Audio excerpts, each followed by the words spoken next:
The documents will be design professionals, developers, property owners who would be looking for to bringing a project for approval through the city process. Next, please. So this slide describes the process we've gone through. We started with an understanding of the project. We reviewed the legislation, did a deeper dive into the Marina context. We then did a fair amount of engagement, which I'll describe in a future slide. And then based on that input, we prepared draft standards, which we worked with the city staff through, and released the public draft of this document about 3 weeks ago for public review. And we are here today to get feedback from you all. After we incorporate any feedback from this meeting and from any other public comments that we might receive, we'll be back in front of you for adoption, first with the Planning Commission and then with the City Council. Through the entire process, we had engagement, and we did a fair amount of it at the outset. The next slide describes it. We have a project-facing website. We published a fact sheet which describes what the project is and what the intent is. We had many working sessions with staff. We had focus group interviews, one with various designers who are prominent in the community and active in the community, as well as developers who are also active in Marina. We did a community-wide visual preference survey to get feedback from the community to understand what kind of issues were important to the community, and that, along with feedback received from you all earlier this year, went into the issues that are addressed in the Objective Design Standard document. Next slide, please. And with that, I will turn it over to Alessandra Landin to walk us through the document itself, how it's organized, and some of the main features. Good evening, Mayor Delgado, council members and commissioners. It's good to be here. As Simran mentioned, I'm going to walk through some of the details of the public review ODS document. So, next slide. So responding to council recommendation, we've created a standalone ODS document rather than drafting a new section or a new chapter that would get incorporated into the zoning code. The ODS document is broken into 3 major sections. So the first is single family residential. So these are all the design standards that apply to attached and detached single family homes. The next is multifamily residential and mixed use residential. So this would be low-rise courtyard style apartments, mid-rise multifamily stacked housing types, and vertical and horizontal mixed use buildings. And then lastly, we have an appendix which goes through architectural style guides for a number of architectural styles that are prominent or are desired in the city. And then I'm going to go into some of the details of what's covered in each of those main sections on the coming slides, including getting into a few of the details on a couple more specific topics that were of particular importance to the community. Next slide. So the single family residential ODS are organized into 2 subsections. One is site design and the other is building design. So the topics covered under site design include access and connectivity, townhouse configuration, parking, trees and landscaping, services and utilities, and open space. And again, I'm going to go into detail on just a couple of these topics that were really of particular concern to the community. Next slide. So based on the feedback we received during community and stakeholder engagement, we heard that tree preservation and landscaping were very important to the Marina community. So in response to this feedback, we drafted a tree preservation guideline to encourage the preservation or relocation of existing mature trees on a site. We also drafted new standards for landscaping along new private streets and pathways. So requiring a planter strip with trees planted at specific spacing. And then we also have minimum tree and shrub size and spacing standards.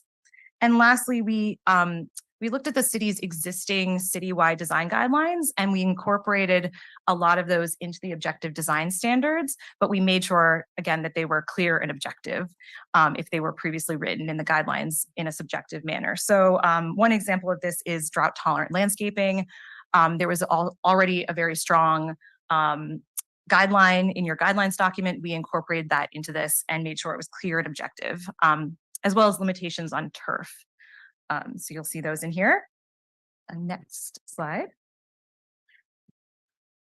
The topics covered under building design for single family homes include facade modulation and articulation, architectural facade variation, building entries, building roof forms, windows, and colors and materials. Next slide. So to go into some more details on just a few of these topics, we have objective standards for modulation and articulation of single family homes.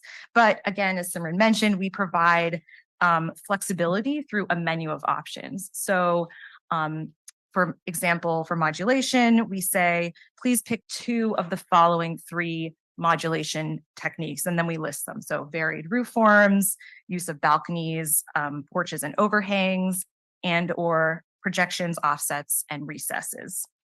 And then same thing, getting into more of the kind of granular design detail on a building facade, we ask for and we provide a menu of options for facade articulation. So they can choose from variation in color and material, providing a building base, decorative railings or trim elements, window elements, and overhangs. And again, they have to choose, in this case, 3 of this menu of options. Next slide. Now I'm going to move on to the multifamily and mixed use ODS section. So this one, again, is broken into 2 subsections, site design and building design. So the topics covered under site design, very similar, but a few more additional topics for mixed use and multifamily, given that they're kind of a higher density building type. So we have neighborhood transitions and privacy standards. We cover access and connectivity, services and utilities, parking, lighting, trees and landscaping again, and open space. Next slide. And again, I'm going to go into details on just a couple of the topics. We heard that privacy and appropriate transitions to higher density development were really a key concern to the community. So to address this, we've incorporated a number of design standards for neighborhood transitions, including requiring upper floor step backs for taller buildings and offsetting windows and balconies when a building is adjacent to single family homes.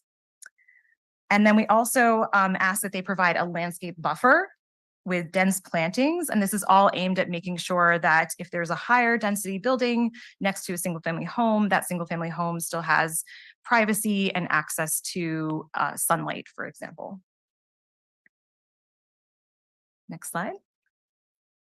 Another key topic area was the provision and design of open spaces. So the amount of required open space per unit is regulated by zone in the city's zoning code.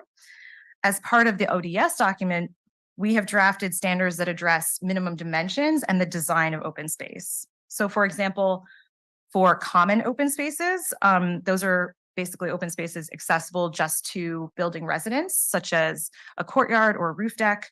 We have minimum dimensions, and this is to ensure that those open spaces are usable, that they have access to sunlight, they're not constantly shaded by the building. We have minimum landscaping standards, and we also require seating areas and shading structures. And then additionally, based on the size of the development, we require a certain number of additional amenities for those open spaces. So that could be a barbecue area or a play structure or pool and that kind of thing. We also have private open space standards, including minimum dimensions for balconies and ground floor patios.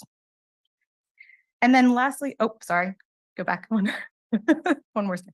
Lastly, we heard during our outreach that balcony railings were a concern in regards to privacy.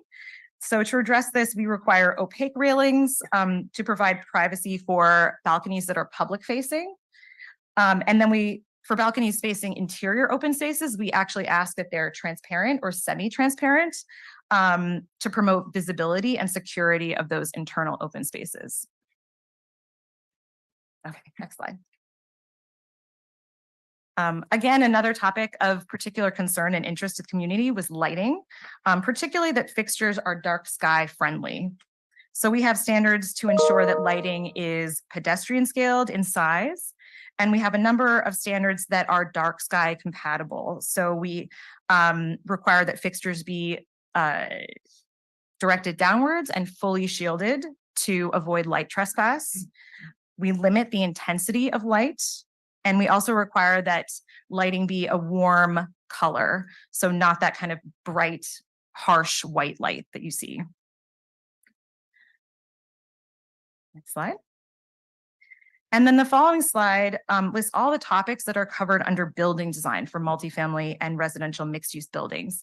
There are quite a few here. I won't list all of them, but examples include maximum building length, building modulation, building articulation, fenestration, so that's windows and doors, treatment of corner buildings, roof edge treatments, as well as ground floor design. So for instance, on a mixed use building, how would you design a retail ground floor? Next slide. So as an example, for modulation, we require vertical massing breaks to break up large continuous facades. So in this case, we require one major massing break for facades greater than 100 feet in length, and two breaks, at least one, which has to be larger in size, for facades over 200 feet in length. And then we also require smaller minor massing breaks for continuous facades or facade sections greater than 75 feet in length. And again, minor massing breaks are kind of smaller in scale. They're about 2 feet by 5 feet in this case, or that's the minimum. And again, massing breaks, they're designed to mitigate the scale of large buildings by really breaking up that facade and making them look like more like individual buildings. And so we also require that the breaks have to include a break in the roof line. And again, that also helps kind of break up long continuous roof lines on a building. Next slide. And then again, at a more granular level of facade articulation, we provide flexibility through a menu of options. So projects have to incorporate at least two of the following articulation strategies. So recesses of the facade, projections, datum lines, which could be cornices, balconies, and screening devices. Those are just some of the options that can be used. Next slide. And then last but not least, we heard that Marina's diverse cultural makeup is really an important part of the city's identity and should be reflected in its architecture and design.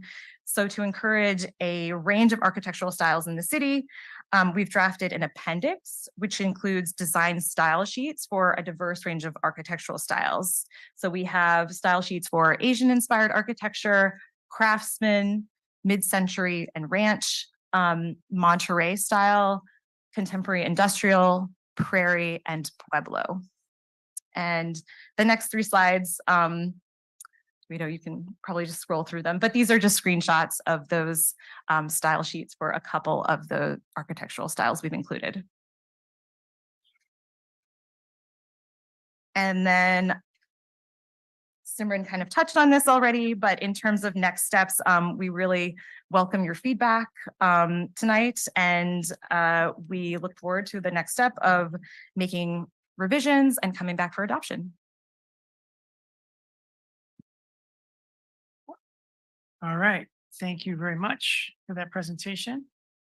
Go ahead, Allison. Thanks, Mr. Mayor. I did just want to point out, we have received one letter from the public. It's from the Audubon Society, and I put a copy at everybody's chair. We just got it late today. And that mainly regards a bird-friendly glass and lighting according to Dark Sky Alliance. So we'll talk Yes. about that before we go That's home correct. tonight. That's correct. Okay, so our new process is before we talk, we go to the public, which might be brief tonight. Does anyone in the public in person wish to comment on tonight's topic? If so, please step forward. And then Guido, if you could get ready, I can't see the participants online, but if you can. I can, Mr. Mayor. Can you co-host me, please? Um, If you can. Guido? I have given you those permissions. Okay, so seeing no one rise in person, Guido, help me check the people online and see if there's anyone that wishes to comment by raising their hand at this time. Mr. Mayor, I don't see anybody raising their hand online, and I actually have it up on the screen as well. So, Okay. Karen, Mike, Noah. All right, then we'll close public comment and let's start with planning commission questions and comments all at once.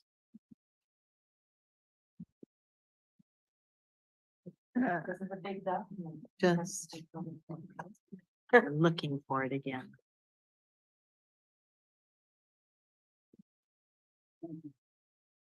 Now it went on. Okay. Do any commissioners have any questions at this time? Okay, Commissioner. Thank you.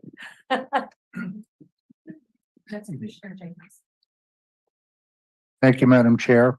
I do have a couple of questions that's specific to the document. The first one is under the architectural facade variability. That is on page 12.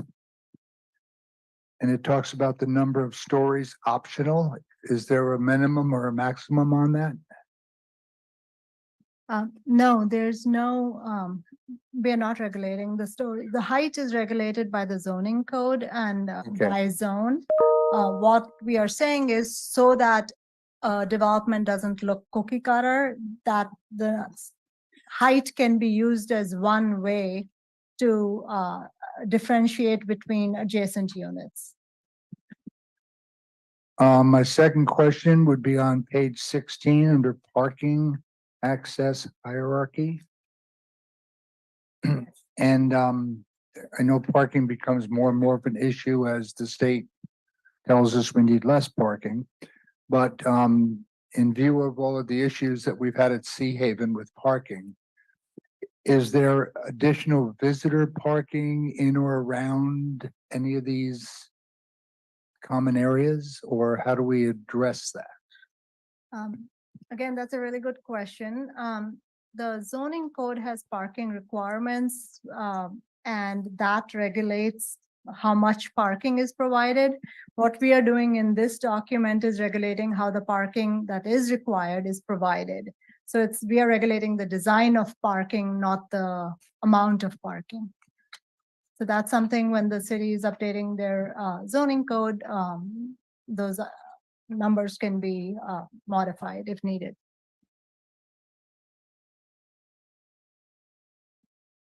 Okay, that's the end of my questions. My comment would be as I read through this, I found it very easy to read. Wonderful. I thought that it was well laid out. It was understandable. I mean, if I read all those and I come up with 3 or 4 questions, that's pretty good. So thank you for the document. Thank you. Thank you, Vic.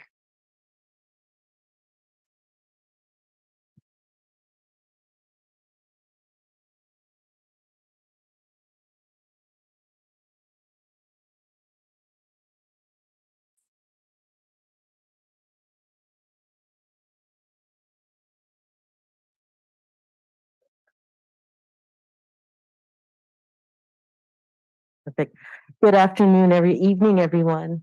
Thank you for this presentation. It was very, very well put together. I also enjoyed the document, very well, very easy to read.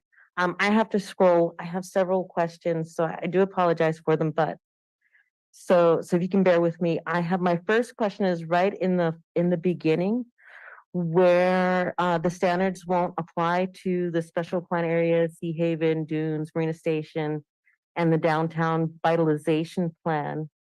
And so my first question is why, and then the follow-up question is, what will they use? Is there already a standard yeah, like, Yeah, so the specific plan areas and the Dune and Sea Haven project, they have their own design criteria already established by which they are being built. So we did not want to create conflicts between what they have already in place and what they have built according to, which was approved by the city council and the planning commission previously. So that's why the objective design standards don't apply to those areas. I think Guido can speak about the downtown vitalization plan. Yeah, I thought we were saying that they would apply to the downtown until such time as the downtown That's right. plan Is is adopted. adopted to give the city cover if somebody comes in between that interim period. So. thank you. That clears things up for me. My next question is on, I think, maybe page 6. And it's with respect to location of trees, and I think I have the understanding this document is specific to architects and developers. So my question is, after the buildings are placed and people have moved in, either purchasing or renting, and they want to plant a tree in a community space, would they be allowed to, and would they have to follow the same city tree list, or would they be able to say plant avocados, pears, etc.? That's a, Yeah, well, I was gonna say, part of this is that some of these specifications, these are only for trees along new private streets and pathways. So if a new development comes, single family subdivision comes in or development, and they have to build a new drive or street, they need to have street trees, which are actually not street trees in the sense of the public streets that you have. But it wouldn't preclude them from planting their a different species of trees, say, in their own yards. Right. My question is, so say their yard is only so many feet, or they're upstairs and have a balcony. But just beyond their space, there's, a row of trees right there already.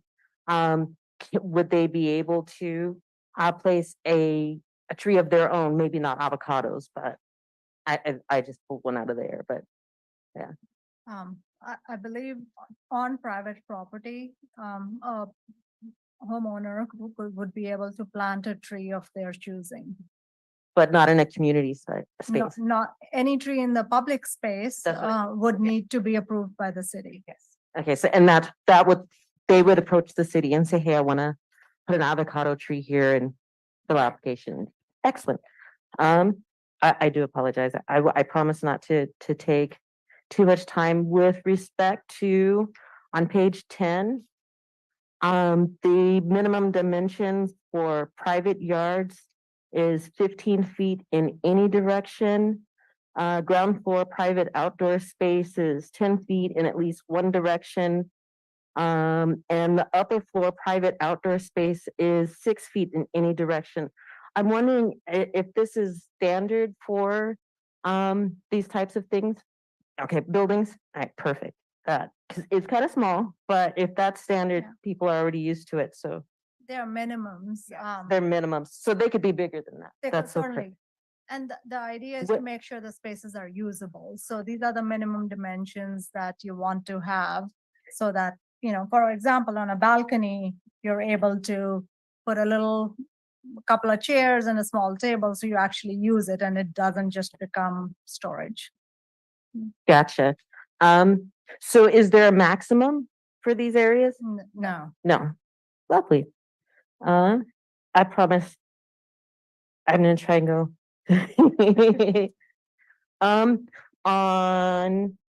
Should I pause at all? I'm good. It's Okay, a so good question, because on the city council, we now have a policy that if someone goes 5 minutes, they get a second bite at the apple later. Okay, But then everyone gets 5 minutes and then you keep going and keep going round robin until everyone's done. But it's up to the planning commission chair how you want to work that.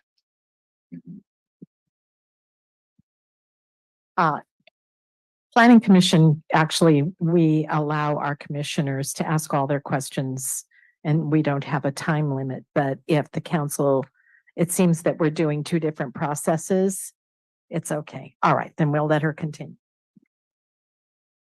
thank you. On page 21, there is provision for planting. It is 4-C with respect to surface parking screening.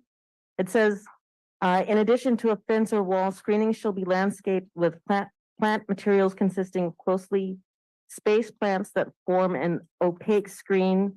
Such plant materials must achieve a minimum height of 2 feet within 18 months after initial installation and must be permanently irrigated and maintained. My question is, what happens, because that's very specific, what happens if they don't grow?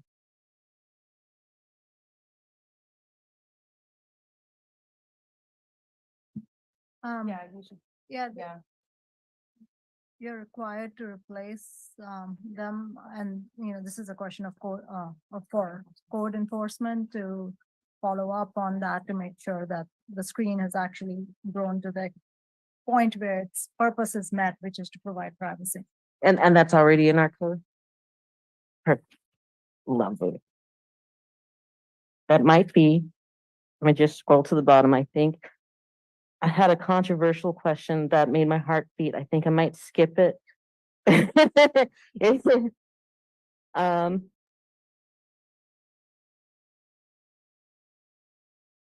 Yeah, I think I'm gonna skip that one. I will put it in an email. Thank you so very much. I appreciate you.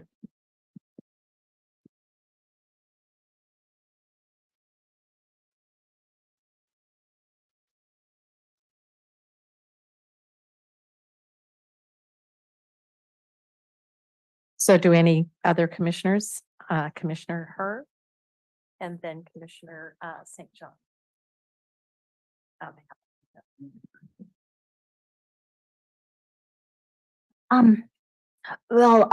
Yeah, thank you for putting it all together. I mean, it was very organized and, easy to read, as Commissioner Jacobson has mentioned. My question has to do with architectural style, more in the appendix side. Because when I look at the images in, for example, Asian inspired versus prairie style, even in the images that you put together, there is emphasis in the horizontal line. And they pretty much look similar, related.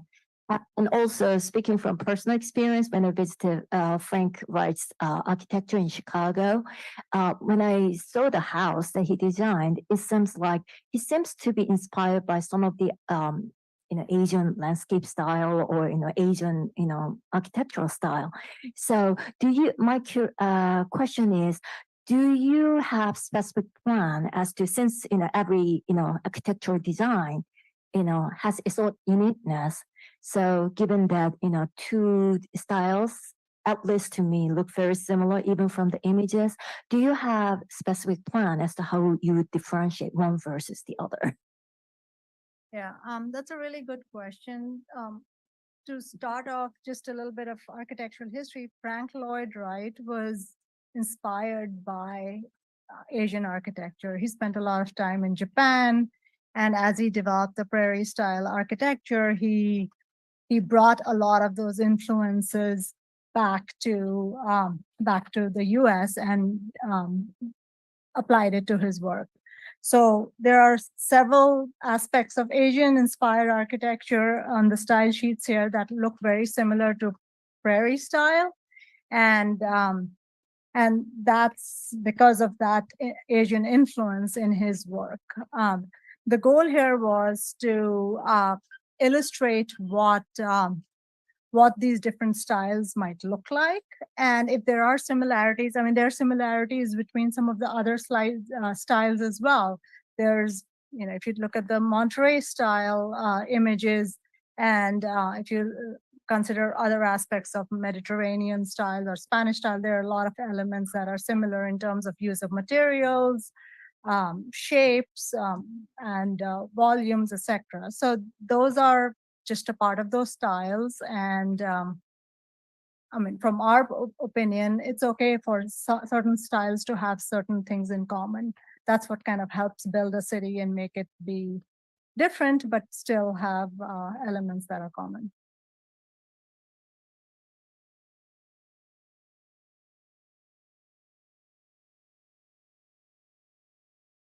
My another question is just for clarification. So on page 26, right before the image, when we talk about building frontage location, and is in the letter B, maximum building length, there's this specification that building shall not exceed 300 feet in length or width, which is pretty much a square. Mhm. So was there a reason that there's this specification? Yeah, so we wanted to put a limit on building length. And the reason, I'll get into width in a second, on building length, so that you don't have these kind of enormous buildings that go on for 400 feet longer than a city block. So 300 feet is generally a small city block scale. So we wanted to limit a single building frontage or length to that size. We put it in for width too, I think, right, Simran, because technically you could have a building that's on a corner. So you don't want either of the street sides to be more than 300 feet long.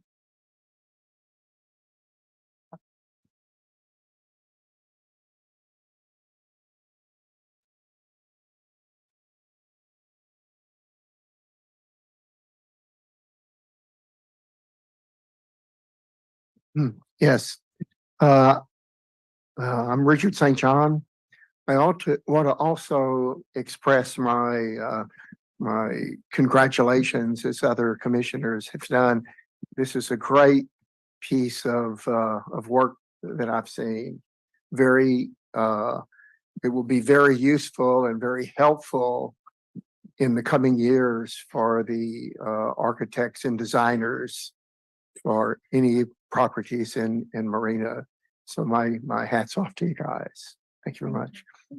Okay, so I have a few questions / comments also on the first page, where you specifically state that for new single family residential projects of 2 or more units. And so you're intentionally leaving out a single unit. And is there a legal reason why we can't apply it to a single unit? So legally, and I'm sure the city attorney can comment on this as well. Legally, the state law, which is requiring the cities to have objective design standards, states that it only applies to single family residential 2 or more. Okay, so it's So It's- but a city could potentially do that, but the city currently does not regulate an individual single family home. And that's what this document does as well. That's certainly something the city could change in the future. would it be appropriate or inappropriate to add a sentence that this document is not mandatory for a single family building on a lot? However, it's highly recommended. If we don't want to mandate it, could an architect or designer use it or use parts of it just So for continuity of the city? I'm sure, I think that's something the city could consider adding to this, Okay, as long as it's not required. I mean, one could require it as well. That's a policy decision, but certainly could be recommended. okay, thank you. On page 6. I'm a little confused. No, wait a minute. Let me get back. On garage design, about the middle of the page or a little above the middle, you're saying that it's a mandatory that the garage be set back a minimum of 5 feet behind the front facade. And just looking at several house designs in Sea Haven, there are a few designs, not all, but a few, that where the garage is equal to or even in front of the house facade. And it doesn't seem inappropriate at all. It depends upon the lot and the architectural design. So is there a really strong reason to not allow such a design? Yeah, again, that's a good question. In our experience, most developments, and Sea Haven is an exception, the lot widths are fairly narrow because a developer is trying to maximize the number of lots they can fit in a certain area and provide access to. So when a lot is typically 30, 40, 50 feet, and you have a 2-car garage in the front, which would be about 25 feet, it dominates the facade.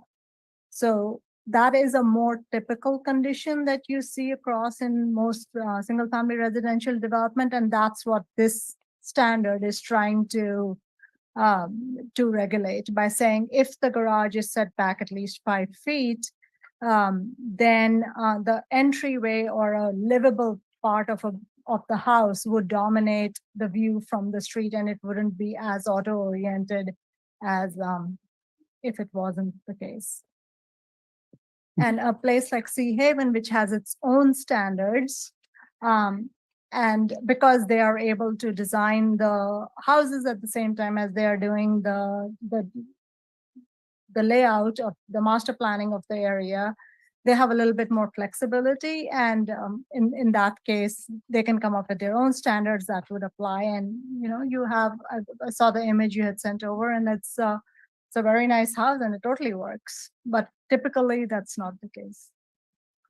And just another point of question, these design standards are, could we use the term mandatory? Yes. Yes, they're a mandatory standard. And so to get a exception would require a lot of red tape. It would require a Yeah. standard design review process where a building proponent, a project proponent can ask for a variance or a. Well, just staying on this garage thing, another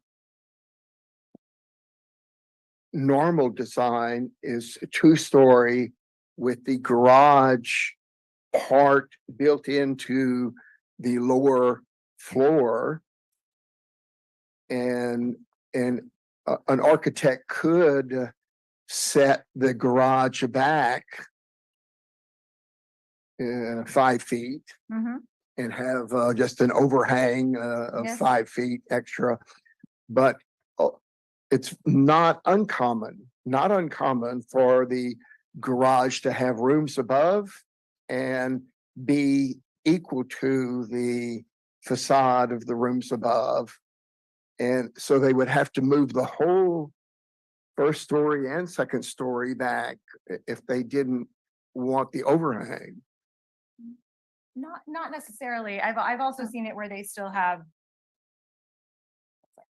where they've had the second story jut out Right. over the garage. Yes. So Yeah. Yeah, to answer your question, yes, they would have to either set back the garage and have the 5-foot overhang, or have the entire volume step back further.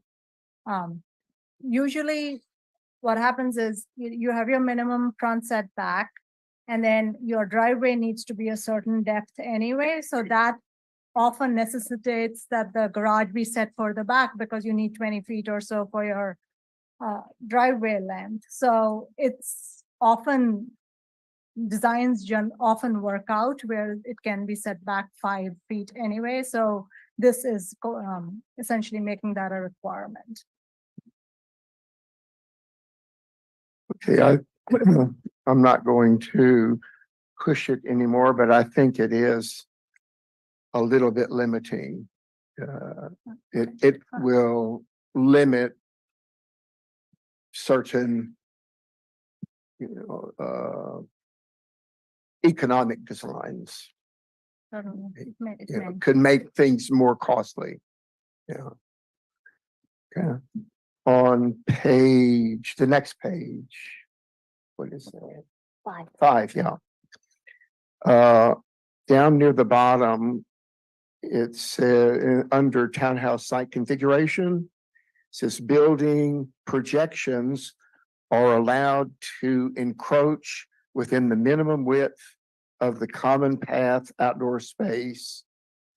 They are allowed to encroach within that minimum width of outdoor space, common paths, etc. Is there no limit on the encroachment allowed? They can encroach 100%? Yeah, this is something we can clarify. What it does is adds a reference to the municipal code section where the projections into yards are actually regulated. So I think we can clarify that to say that go to that code section to see what the limits on those projections are, but there are limits. Oh, okay.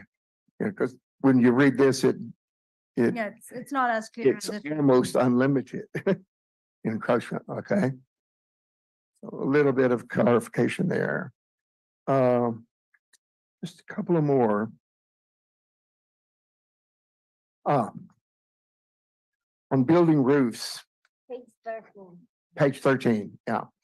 Building roofs, you state that the minimum overhangs of the roof shall not be less than 12 inches vertical side. And I can understand that as being very a very minimum for roofs that drain the water where you would put a gutter up. Right. And I don't know the architectural terminology for, The eave. okay, that's the eave. And then you also have overhangs on the other dimension of the gable. And where that dimension in Sea Haven, many gables on that thing do not overhang 12 inches. They're less. Is there a very specific reason to require the overhang on the non-eave part to be a minimum of 12 inches? Yeah, again, this is something we can clarify, but this 12-inch overhang was primarily intended for the eave Okay, and not the Not shed or the. whatever the other one is. Okay, so look into that Yep. for us. Yeah, we can clarify that. Yeah, Okay. Good point. Yep. And now on that same page of figure 1, window recess and trim, you've got 2 samples that are the either A or B. But also, is there any driving reason not to allow a flush window trim, especially on a stucco type finish? And my house is flush window trim, and it's only 3 years old. So it would exclude that design. And is there a reason, a driving reason to exclude a flush window trim? I sent you a picture already. Yes. Yeah, so the reason we require recesses or trim is to help create a shadow line for windows, which again help in making building facades more interesting and help with the scale of those. When you have flush windows, you don't have that, you don't get that benefit. So for that reason, we typically require that buildings either be, I mean, windows either be recessed or a trim provided all around. And flush windows also often can have water and water issues and weather protection issues. So which is also again that issue can be mitigated with this. It is certainly something that's more economical. Okay. That's it for me. Okay, thank you very much. Okay, we now have Commissioner Rana. Hey, good evening. These guidelines are very comprehensive. But as I see that they are mostly relevant for today's time and the utilization. But thinking ahead, I have certain points which I want to raise, which can be incorporated in the guidelines. One is that as we see the climate change leading to certain issues to urban areas, like we had flooding last year, the whole area experienced flooding. Recently, we saw cities like New York, they went through certain harrowing times. Although mitigation of flooding is a public infrastructure and the city government does things on that. But can we do some analysis on the building structure? Because it is the urban areas, the development of cities, urban areas, which kind of aggravate these flooding situations, and people who live in the cities, they get affected. So can we do some analysis and see that how the upcoming buildings, the structure can be such that the impact is minimal to the coming, I wouldn't want to say generations, even we are going to live in these houses. That's So this is more of the kind of the form and function of the building. You're referring more stuff to, we are part of the FEMA CRS program. Luckily,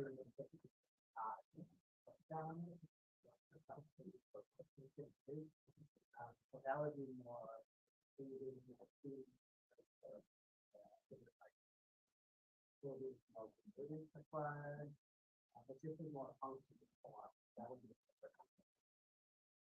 Okay, thank you. And the next point is that recently we've been having a lot of discussion on ADUs, additional dwelling units.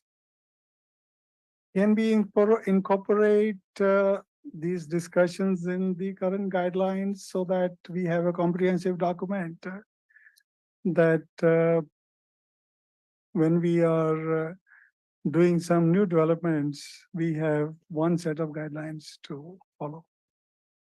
Yeah, so accessory dwelling units are an interesting building type in the sense that the state has pretty strong regulations as to what you must allow and how big they can be, how tall they can be, what size, etc.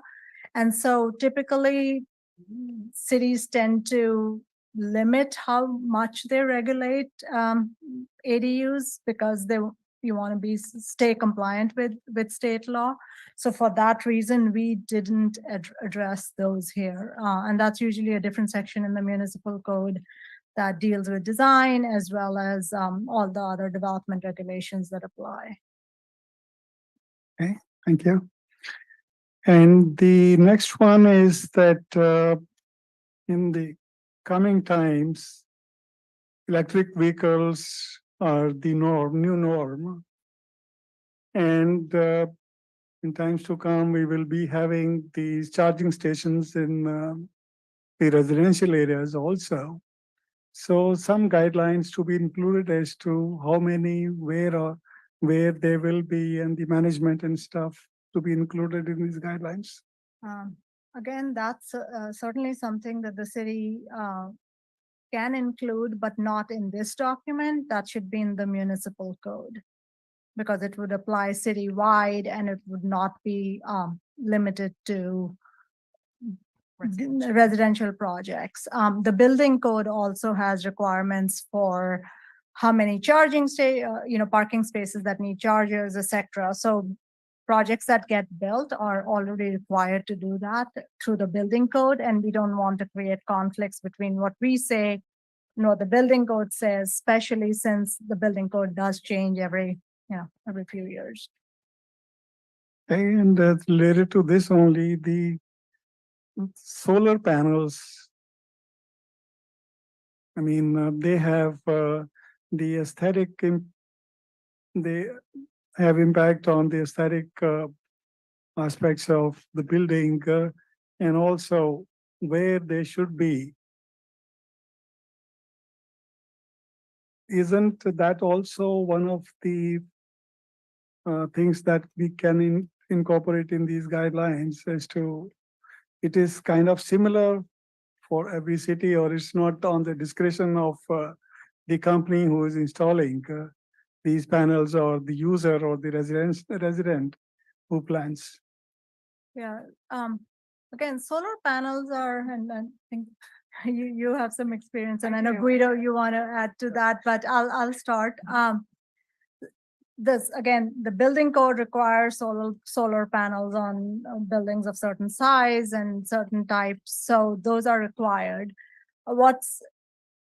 Because of every site is different, and solar panels depend on solar access, so the orientation of a building and the slope of the roof, etc., all of those are such unique conditions. It's very hard in a design guideline document or design standard document to actually regulate that, which is why the code is the ODS document is silent on solar panels. And we don't know if you wanted to add to that.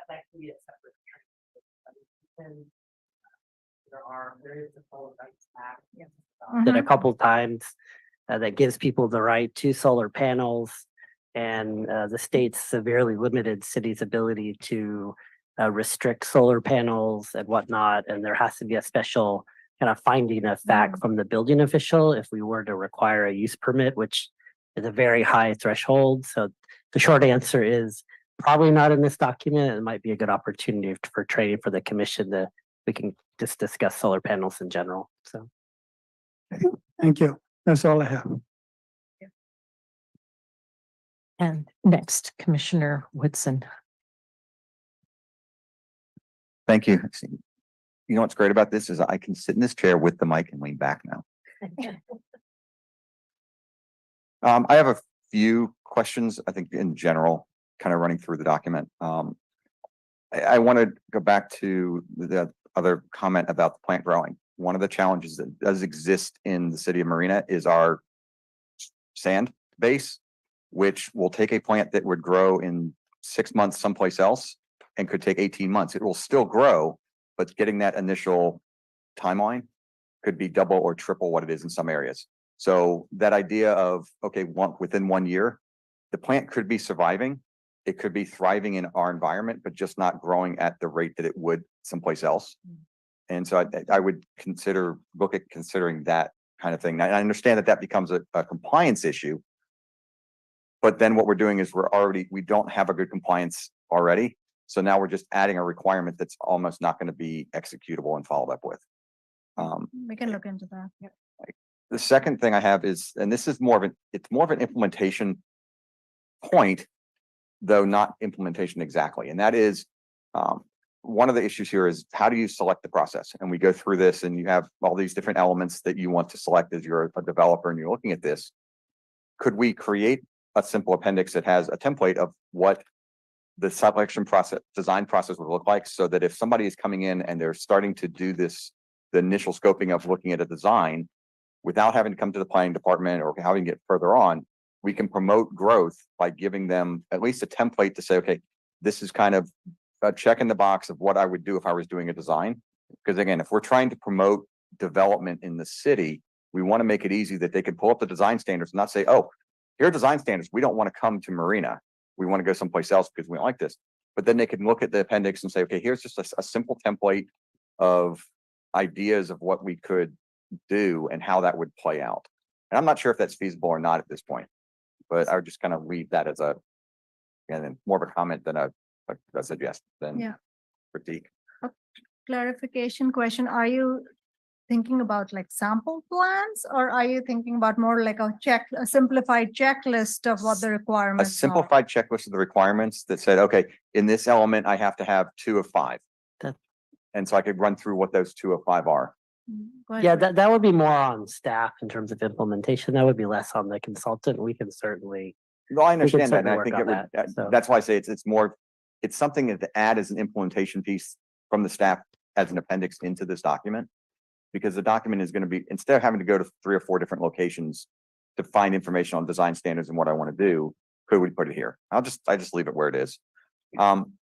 The next one, and I think this is my kind of bigger comment on this whole process, is the objective design standards.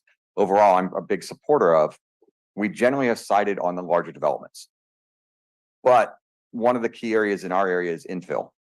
And a big area of infill for us are, especially on their SB 9, which is subdividing of property from 1 house into 2, is what we're going to get it. What we could get into is now all of a sudden we have 2 houses, or we have property, or right near my house, I have a property that was 5 subdivisions, 5 sub properties. He's building them one at a time.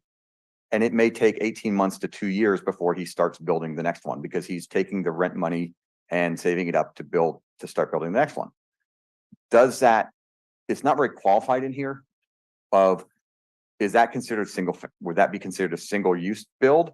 Or because has a property and his goal is to build 5 eventually, that he would fall underneath objective design standards? And I don't think we really clarify that from an infill perspective of, we address all the bigger issues of bigger neighborhoods and apartments and townhouses, but we don't talk about this small area of all of these small pieces of property that we build out, and we may scrape property, we may just buy it out and subdivide it into 2 pieces. How are we going to deal with all that?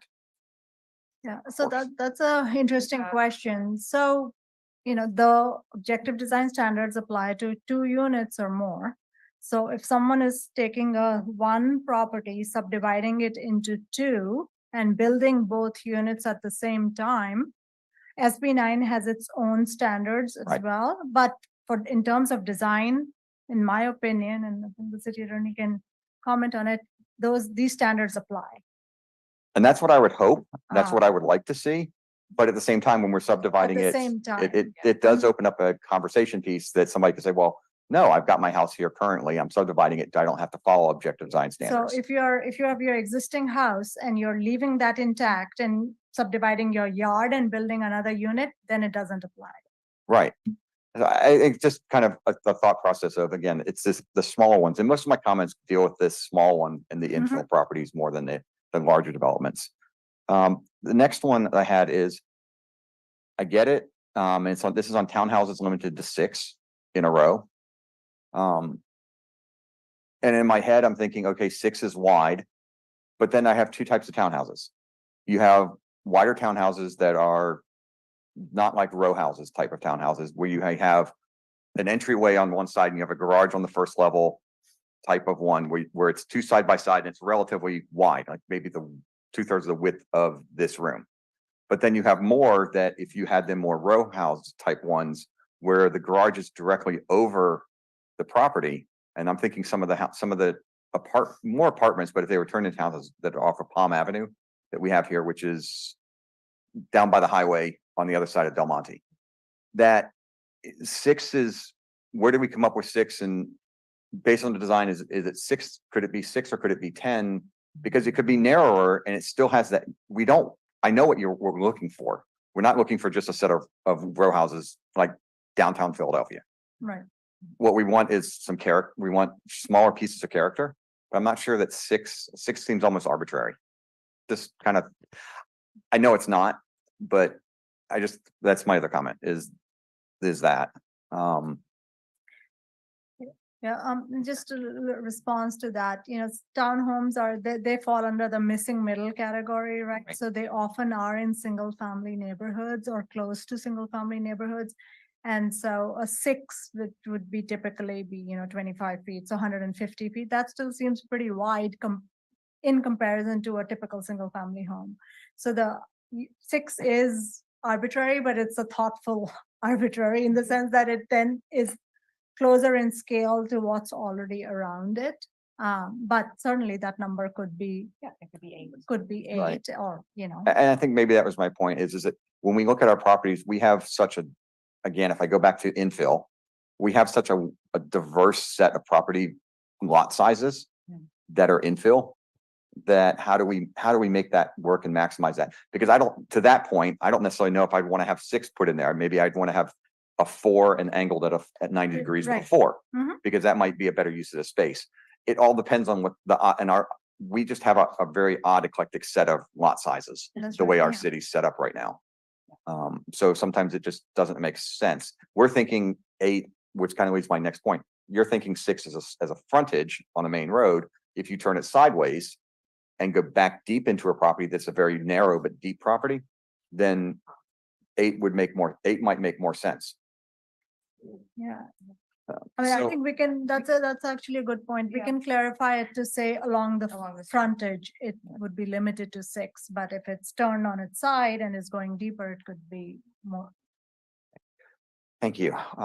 My next comment, and we're going sideways from townhouses. Now I'm going to go back to, and this is turning of homes. And again, this may just be a zoning internal one that's not applied to design standards. Is that when we're building things, as we think of development and what is the frontage of a property, of a house, that one of the challenges that we've had is that historically we have some of our older houses that have been modified over time. And what used to be the main entrance on the front is now the front is on the side of the house, because they've cut a door in, or a laundry door has now become a main door because of changes. The result, though, it's not about the house and the frontage to me. It's about the fencing and the screening that goes into the house. That as soon as we turn it sideways, and we now have a side facing that, we've gotten issues with, okay, what is the right height? What is the right type of screening height? What is the type of fence height? And again, I don't know if this document may not be the right place to address this. It may be back in our overall code. Yes. Yeah. Okay. Takes care of that one. Next question I had was, and again, this is not sure where this gets covered. It's talk about topping of trees or heading of trees. I mean, multiple different terms. The idea is that we don't go in there and residents go top their trees every year, because it's not healthy for trees. But the other side of it is on utility right of ways, which a lot of our properties cut through.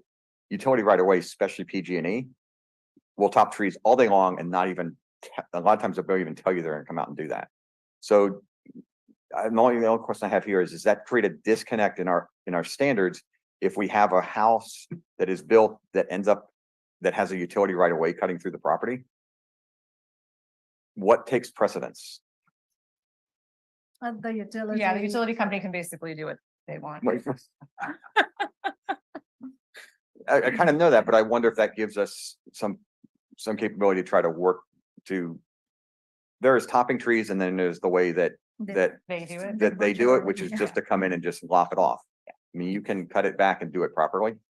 And could we use, I guess maybe that's it. Can we leverage the design standards, at least to a small extent, to try to control some of that? And maybe the answer is no. No.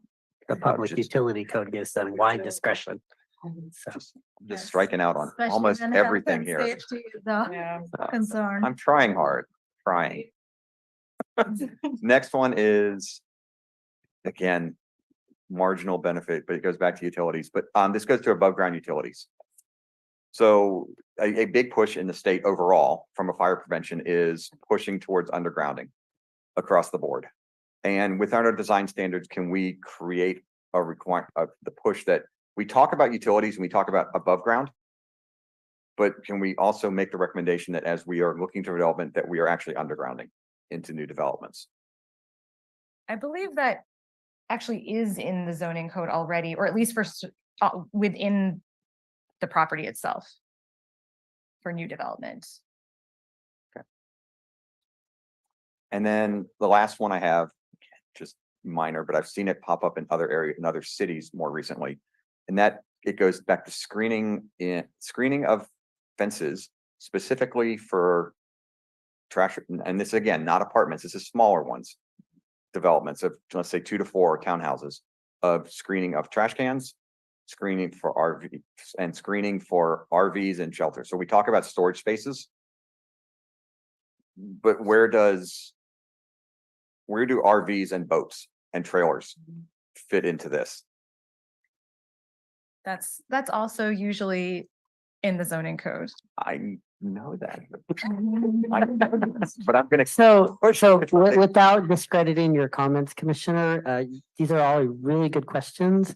As soon as we get the general plan done, the team in front of you right now is actually the team who's actually going to be updating the zoning code as well. So these are all really awesome questions. We don't want to discredit them, but a lot of these really are directed towards the team It's totally. in about a year and a half or so on event. So we want to honor your comments, but say, keep them for now. I'm just, but they're on record now, so they're actually out there. And so now they're just sitting out there for a year. That's fine. And I understand that most of those are, but I wanted to raise them more because we are trying to move towards a certain set of, that's why we want to have the objective design standards is the bigger picture is just to try to create some consistency so we don't have a lot of one-offs more than anything else that are just that we don't have control over. And so these are all kind of issues. And I'm like, oh, if sometimes they cross that boundary and I just don't know where. Thank you. Okay, I actually still have some left. So I'm Nancy Amadeo.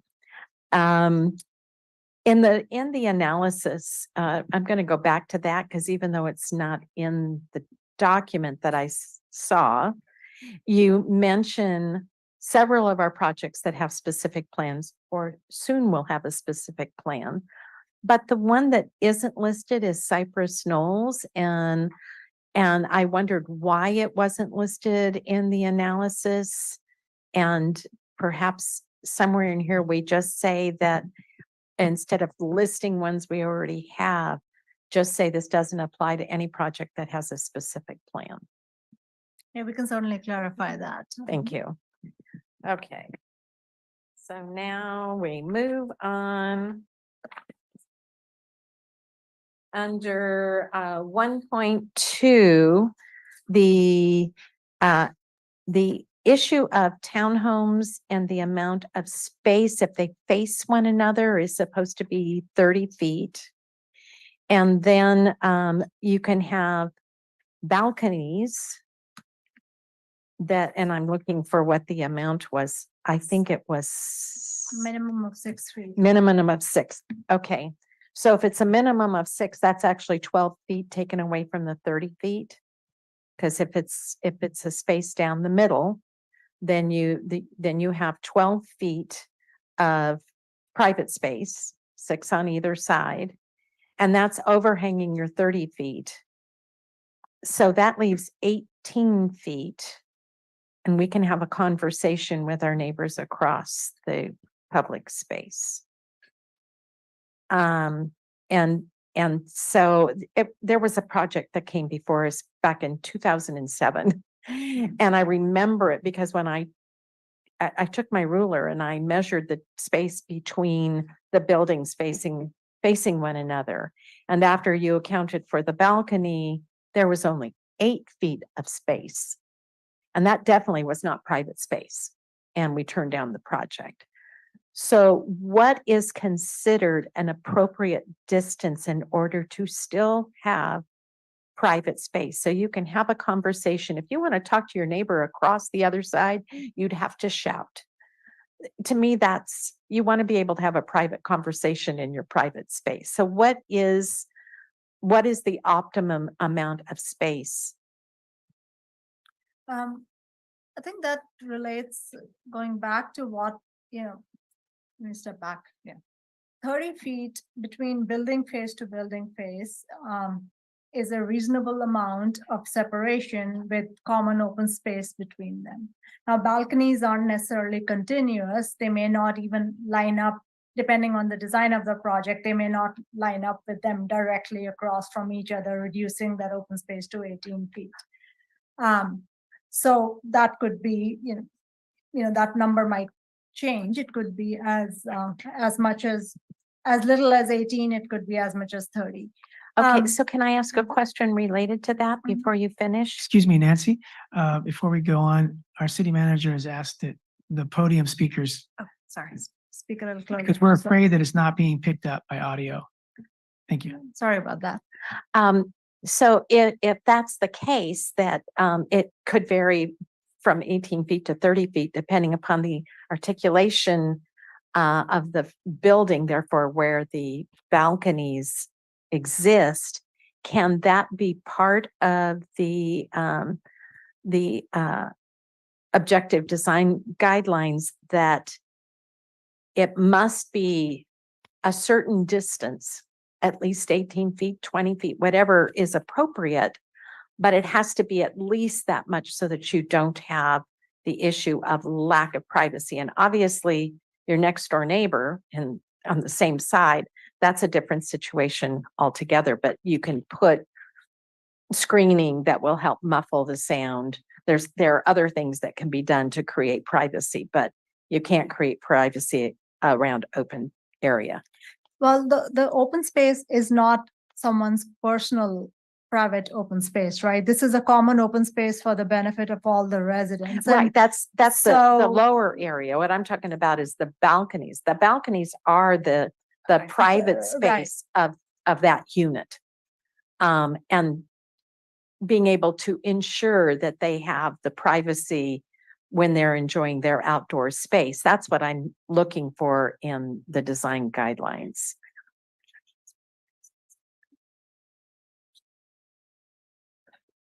Oh, that's a good one, but our minimum dimension is 6 feet.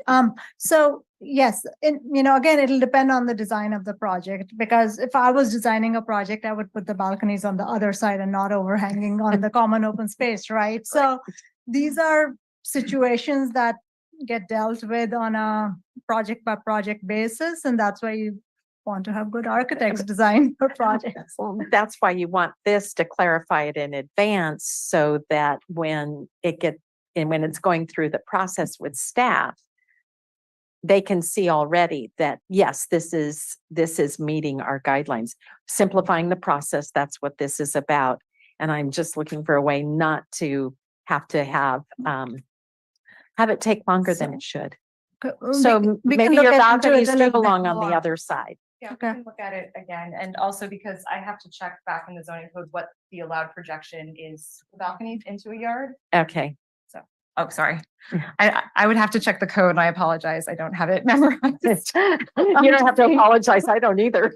What the zoning code allows in terms of projections for a balcony. It could, the balcony could actually be recessed as well with like a building facade recess, but we can look at that in more detail.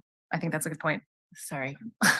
And I think those projections that are already in the zoning code are for setbacks, like side or rear setback projections, not interior open space, I think. Okay. So we'll look more closely and see if we can come up with something that's internal rather than external projections. Perfect. Thank you. And then I was looking in the trees and landscaping, which is on page 6. And one of the things that I remember about our zoning code is that tree removal permits are not required in an R1 zone. So I would like to know how we can deal with that. I hate the idea that we're putting an effort into R1 zone, planting street trees and a tree in every front yard. We go to all that effort, somebody buys and they remove a tree because they don't want trees. I hate to say that, but some people don't. They consider them messy, too much maintenance. So, but how can, if our zoning code exempts R1 from tree removal without a permit, they're exempted, they can do it without a permit. How do we ensure that through our design guidelines, that's not going to happen? Or do we need to change our code, our Yes. municipal code? Okay. Okay, I thought that might be the answer, but if it could be done here, that would have been wonderful. Okay, and then one of the things also in landscaping, we're talking about drought tolerant plants. Well, one of the things we've noticed with all these years of drought is that the gophers and the ground squirrels are eating up our yards. And with new construction, can we require that all the plantings are done in gopher baskets to eliminate them from being food for those critters that have invaded our yards? And that for any place where there's turf or ground cover, that and I saw this very recently, like in the last 2 weeks, a neighbor of ours put in a wire mesh covering their entire front yard so that it would not be dug up by gophers. Can we require, they did wire mesh, then they did the landscape fabric, and then everything on top of that. Can we require such a thing in our design guidelines in order to protect our landscaping? Since gophers are an issue, I would leave it to the designers to figure out how they do it, but we can put in a performance standard for protection against, gopher intrusion. Yeah. And then my last thing goes back to the building entries and specifically orientation. And what I have seen over and over again is, packages being stolen. We see it on Nextdoor because they're highly visible. So here we're saying your entrance has to be highly visible. An invitation for those people who love picking up packages and seeing what they can turn around and resell. Our front door is not only recessed, but it doesn't face the street. You cannot see our front door from anywhere on the street.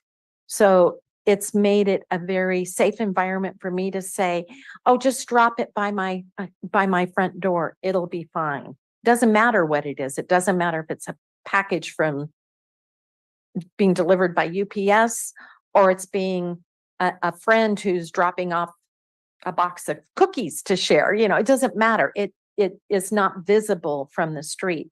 Is there a way? I know that it's important to have that front entrance where people know where to walk to get to the front door.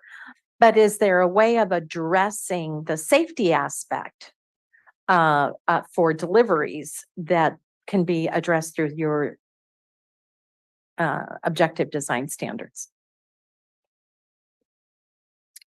I want to discourage that kind of behavior. Yeah, trying to think of what our design tools one could require. I mean, one could put in again a standard that, especially when there are larger developments being built, there are parcel lockers and things like that, so that people aren't leaving packages on front steps.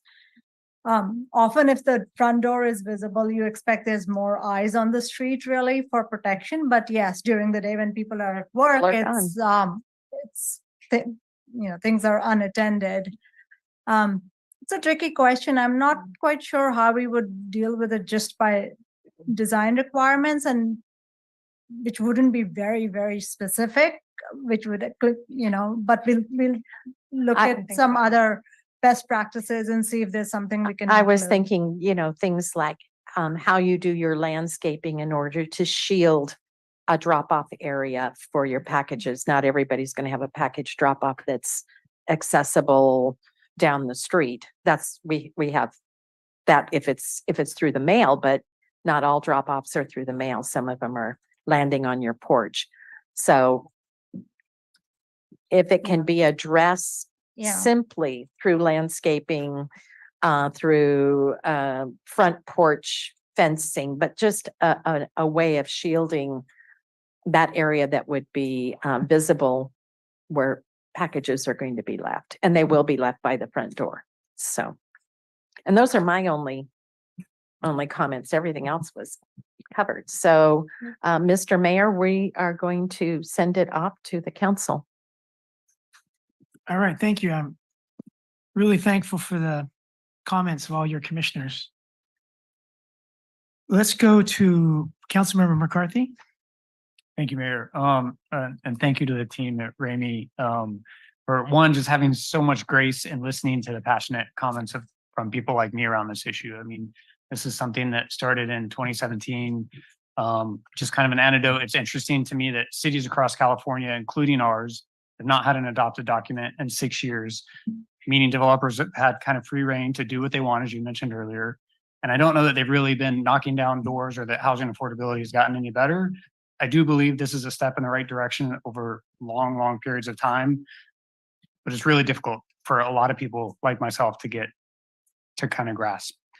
I did have a question. I heard a lot about single family homes and kind of this concept of what does objective design standards mean? These aren't objective design mandates, are they? In other words, do developers have a choice if they say, hey, we still want to go through planning commission, we want to go through design review?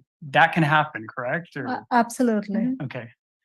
So that's helpful. And then in terms of single family homes, again, this doesn't apply. So they would go through that process anyway, the design review and all of that, or no? Sorry, if it was only one unit. So it was just one unit. We don't process design review for just one unit. So there is no design review as is already. Okay, there never has code. been in Right. Marina. Okay, thank you. This question's probably for the city attorney, and I apologize to put you on the spot, but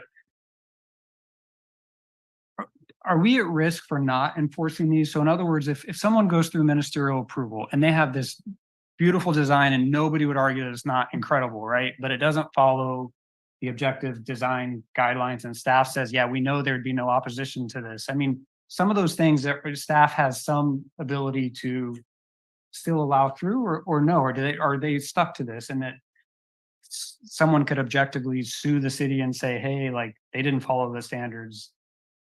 Does that make sense what I'm asking, or?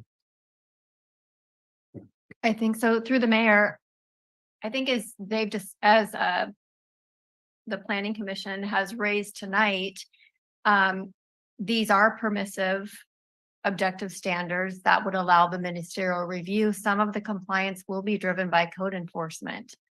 I think your second question is whether people could sue because we weren't enforcing them I guess correctly. it's a poor question. Let me ask it a different way. If there's a standard that a developer wants to beat, right? Subjectively, I guess, would be far and above what our objective guideline is. We're not going to say, no, do the lesser standard. You have to, because that's the objective guideline, right? If we, so let me just use an example. If we had an objective guideline says you have to use the cheapest wood available, right? But the developer said, no, we want to use the most expensive wood. We wouldn't have that, but hopefully that helps illustrate my question. I mean, that's Right, yeah. So the standards are essentially the floor. And if a developer wants to do better than this, they can. So for example, for building articulation, or I'll use building length as a standard. We have a maximum building length of 300 feet. If someone wants to build 200 feet, they can. 100 feet, they can. 50 feet, they can.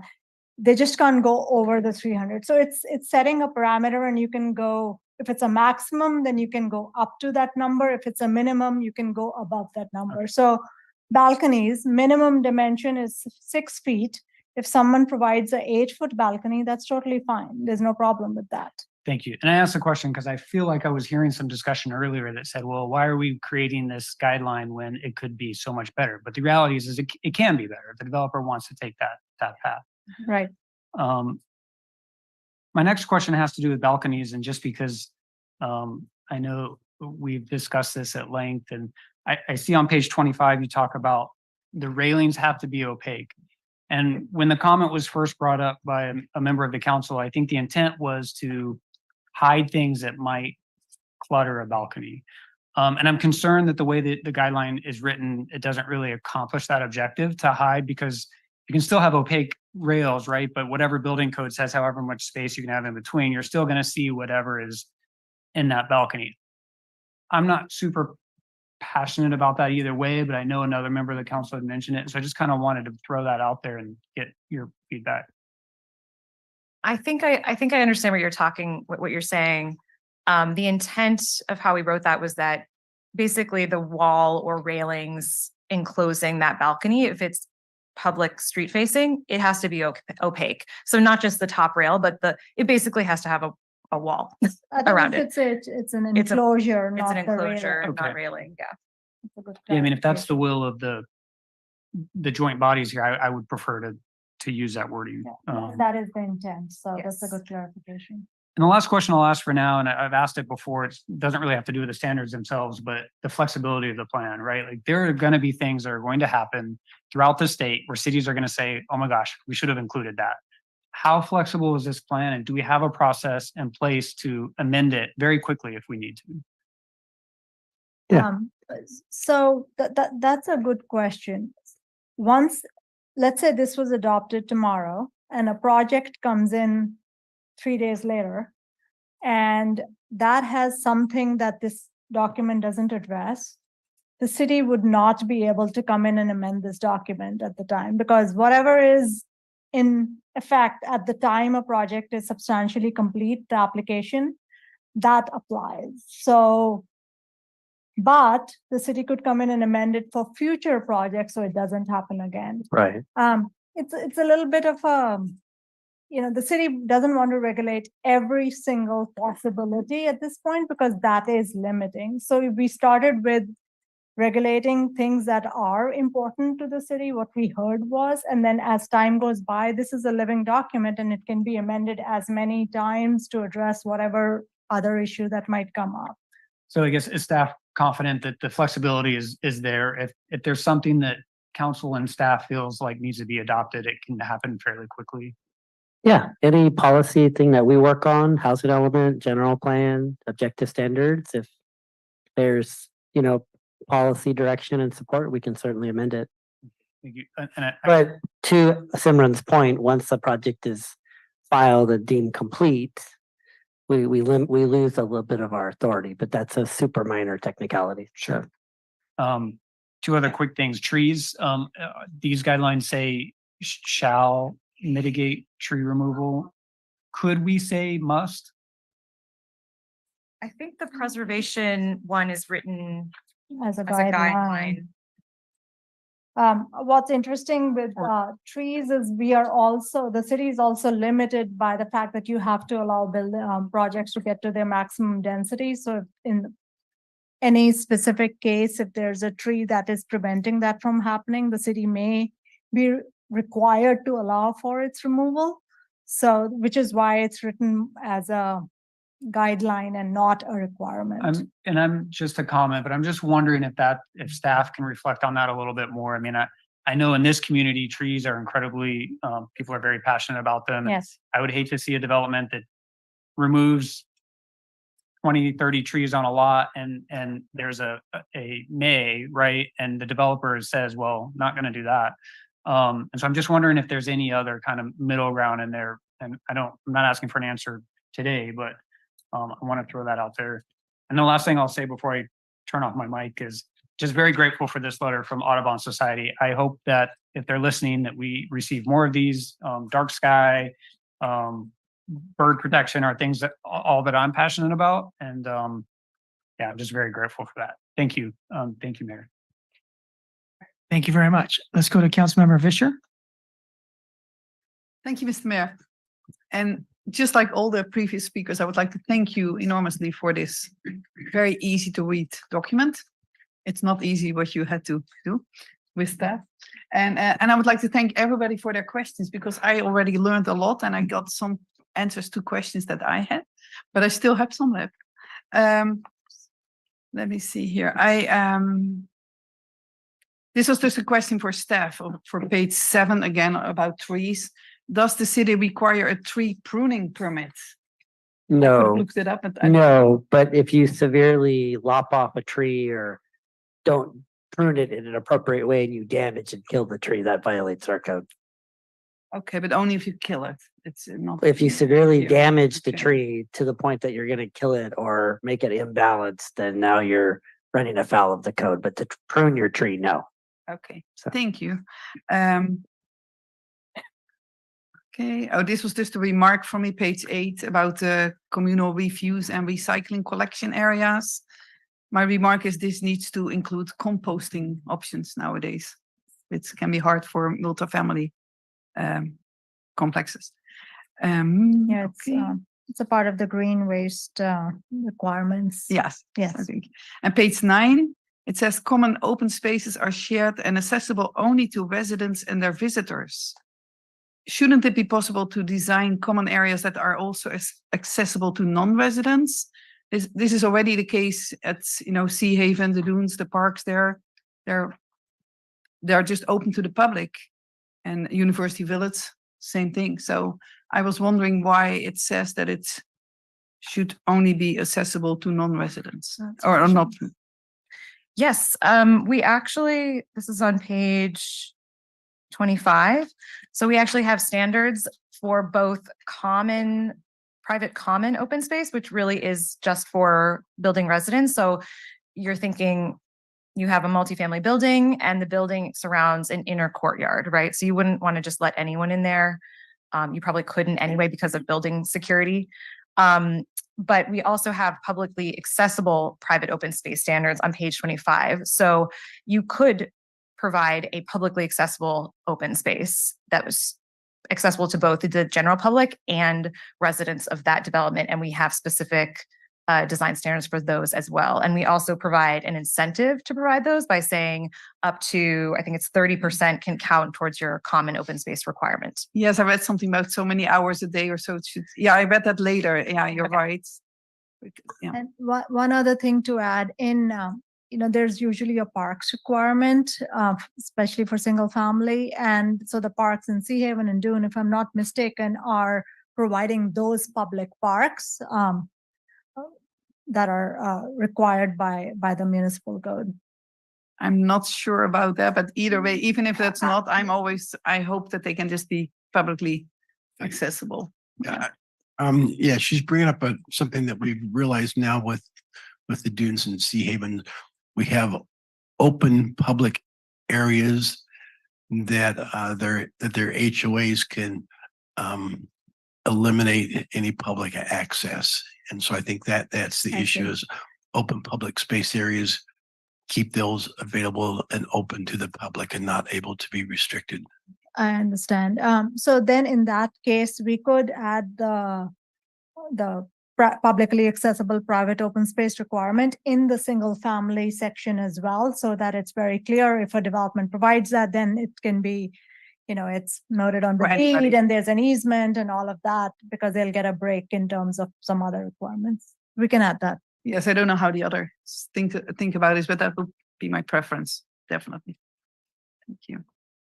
I already sent my remarks to staff. It seems that, you say anything that can rust. I always say anything that can rust will rust in Marina.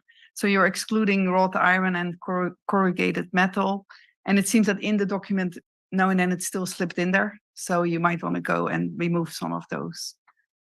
That's Yeah, we can address that, or it's just minor. so your comment was more for we don't want that type of material for the building, but for fences and awnings that should be allowed. So and the document articulates the difference. You were quoting from the building section, which we don't want a building made of wrought iron, but for an awning or a fence, that's an appropriate material.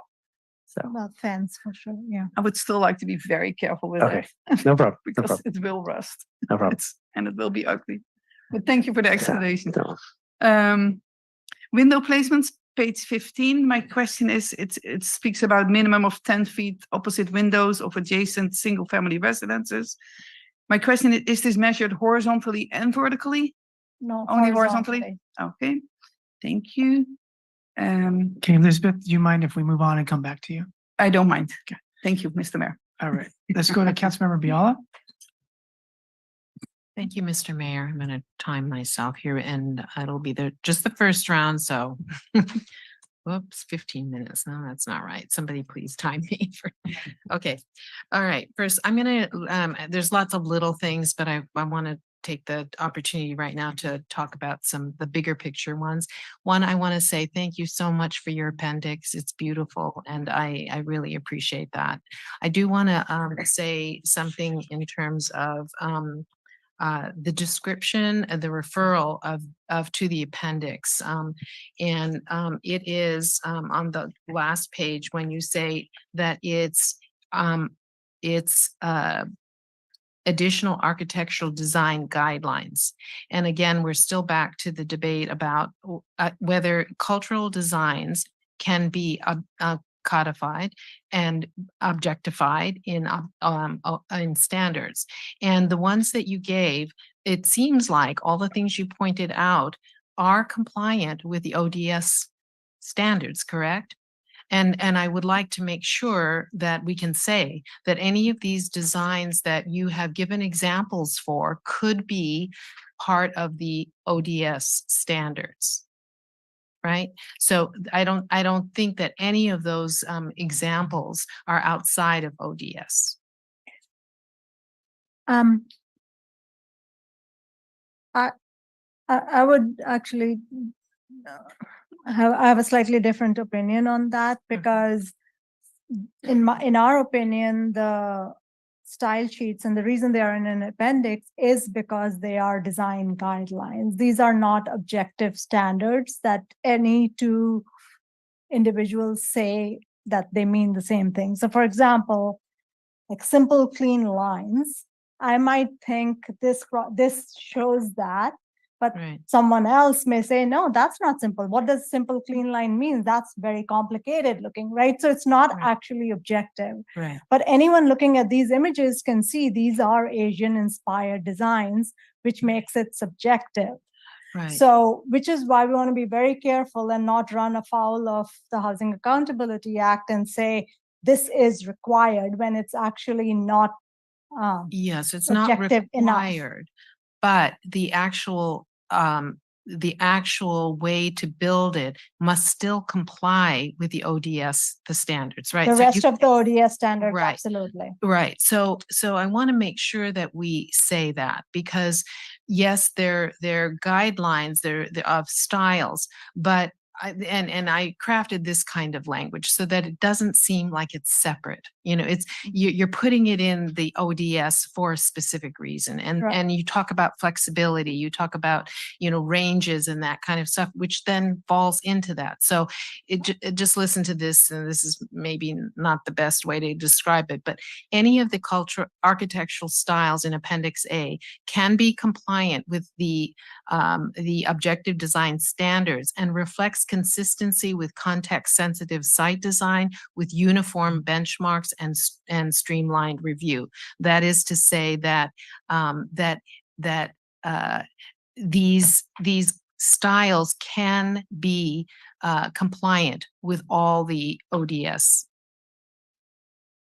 I think I understand what you're saying, which is basically you can design a building using any of these architectural styles and meet all the objective design standards in the documents. Yes, so absolutely. The ODS accommodate all architectural styles. Yes, that is exactly. So Okay, if we yeah, could we have can a say that. statement like that, because otherwise it's almost like there's two separate documents and there's no bridge to why you're doing that. And so I would have very much appreciate, because then that would wrap up the whole, issue for me. Yeah, thank you for clarifying that. Yeah. I'm sorry if I misunderstood you earlier. Yeah, no, it's kind of difficult for me to even explain it. So thank you very much. That would absolutely do that. And FYI, Commissioner Herr, Frank Lloyd Wright, when I see a Frank Lloyd Wright, I definitely know it's prairie style, and I can feel his architectural. He was very influenced by Japan, but he emphatically denied that his prairie style had anything to do with course, yeah. Japanese architecture. So just course. FYI.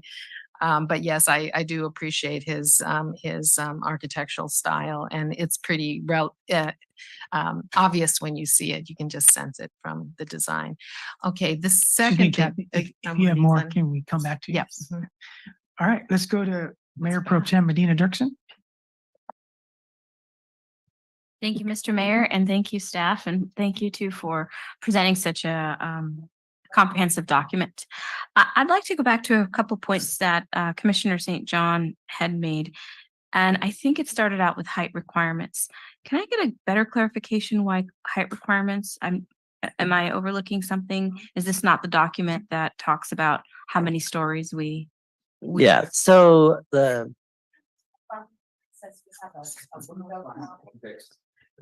Sure. See everyone back here at 8:05. Oh, is it oh, no, fixed? I think we're good. I thought you said a 5-second recess. Okay, that recess is over. Yeah, so good question. So the height, the setback, the lot coverage, we're really not touching that. Kind of the vernacular is like the building envelope. We're not really touching the building envelope. We're really touching the function and form of the building with this document. Those regulations are in the zoning code by zone. So if it's a R1 zone, it says what height you're allowed, for example. It's 25. So at some point then, I'm sorry to interrupt, will those become an appendix to this? Because if I'm coming in, No, if you have a lot and you're going to build a home, you'll go to the zoning code to get all the development standards, which are related to height, setback, how big it can be, or what's the minimum sizes, etc. And then you would, if it's more than one unit, you would go to this document to see how you can design it. So you have to look at two documents. two different ones. Okay, well, that was a good point that he brought up.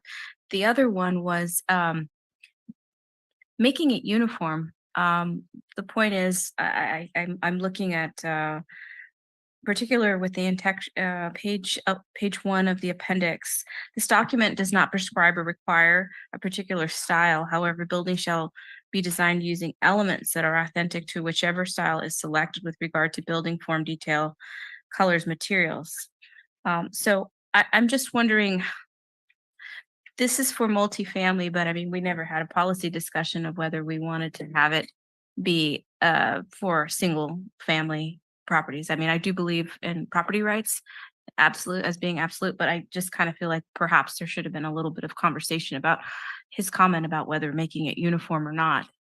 This body, I would appreciate, just at least from a policy point of view, where are we going with this, just to make it that we're all in agreement. Because if we are requiring a document of multiple units, but we're going to have sort of spot homes that just do whatever they want, it kind of, in my mind, runs a little contrary to why we're here tonight, and that is to create some objective design standards. So I just want to make that comment. And so I appreciated that being brought up. I do have some other questions. I think it was Mr. St. John who also mentioned about the windows and why they're flush or not.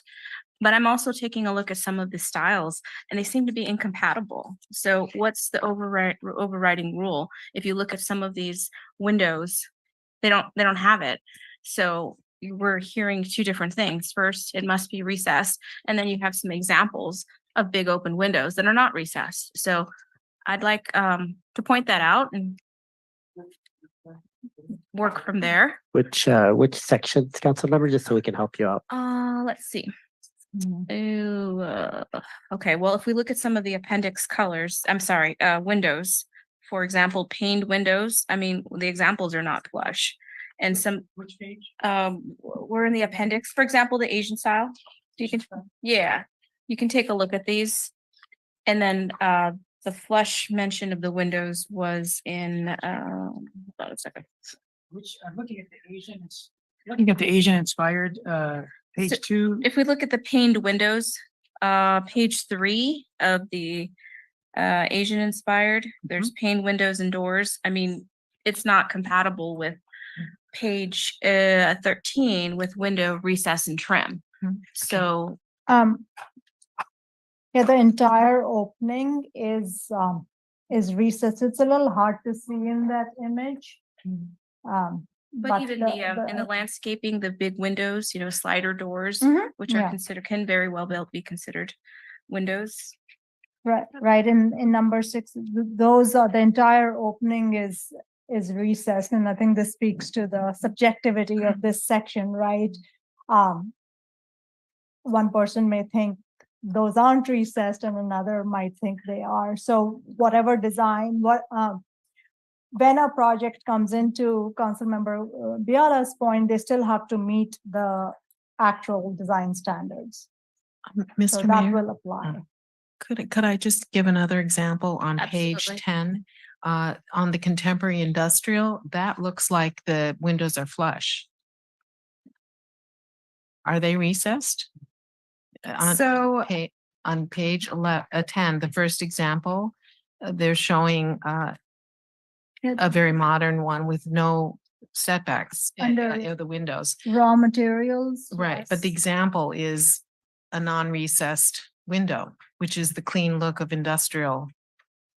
The raw materials look recessed to me. Yeah, I believe those are recessed. In some instances, we've tried to find photos that exemplify certain features, but we're not always able to find a photo that exemplifies every feature that we're looking for in the document. If that makes sense. I just want to point out that perhaps we could work on it to make sure that there's some compatibility, because it is we want to make this as solid as possible, but people we have subjective Right. thinking. And before I hand up over, I had two things to mention. Commissioner Rana had a really good point that I think was a little dismissed about climate change and materials, because thinking ahead of things that could possibly happen, whether it's soil percolation or in the landscaping, I do worry, and I was very appreciative of his thinking forward, because we've seen in floods like in New Orleans or things that the architecture was really not compatible with what occurred. So I'd like to note that, and also note that Christina, that do you it? mind if you hold that Yeah. last point?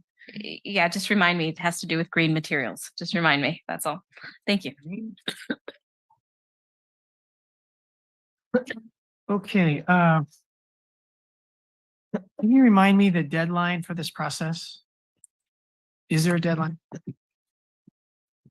No. Deadline? But as of January 1st, 2020, objective standards are the law of the land in terms of development. So. All right, charging facilities, I don't know if it goes in parking or I'm not sure where it goes, but it seems intelligent to require charging facilities, especially in multifamily. So if they have an electric car, you can't put a charger in your garage necessarily. Right. So where can this include requirements to provide charging? The building code already requires charging facilities in multifamily construction, so there is no need to replicate that requirement here. Okay. Now what about a project like Cypress Knolls that has a bunch of single family homes? And you have common areas with parks and things. Could we require common charging stations? Cypress Knolls will likely have its own specific plan. Right. And I think that's certainly something that could be incorporated in the Could it and be the incorporated in requirements this there. document?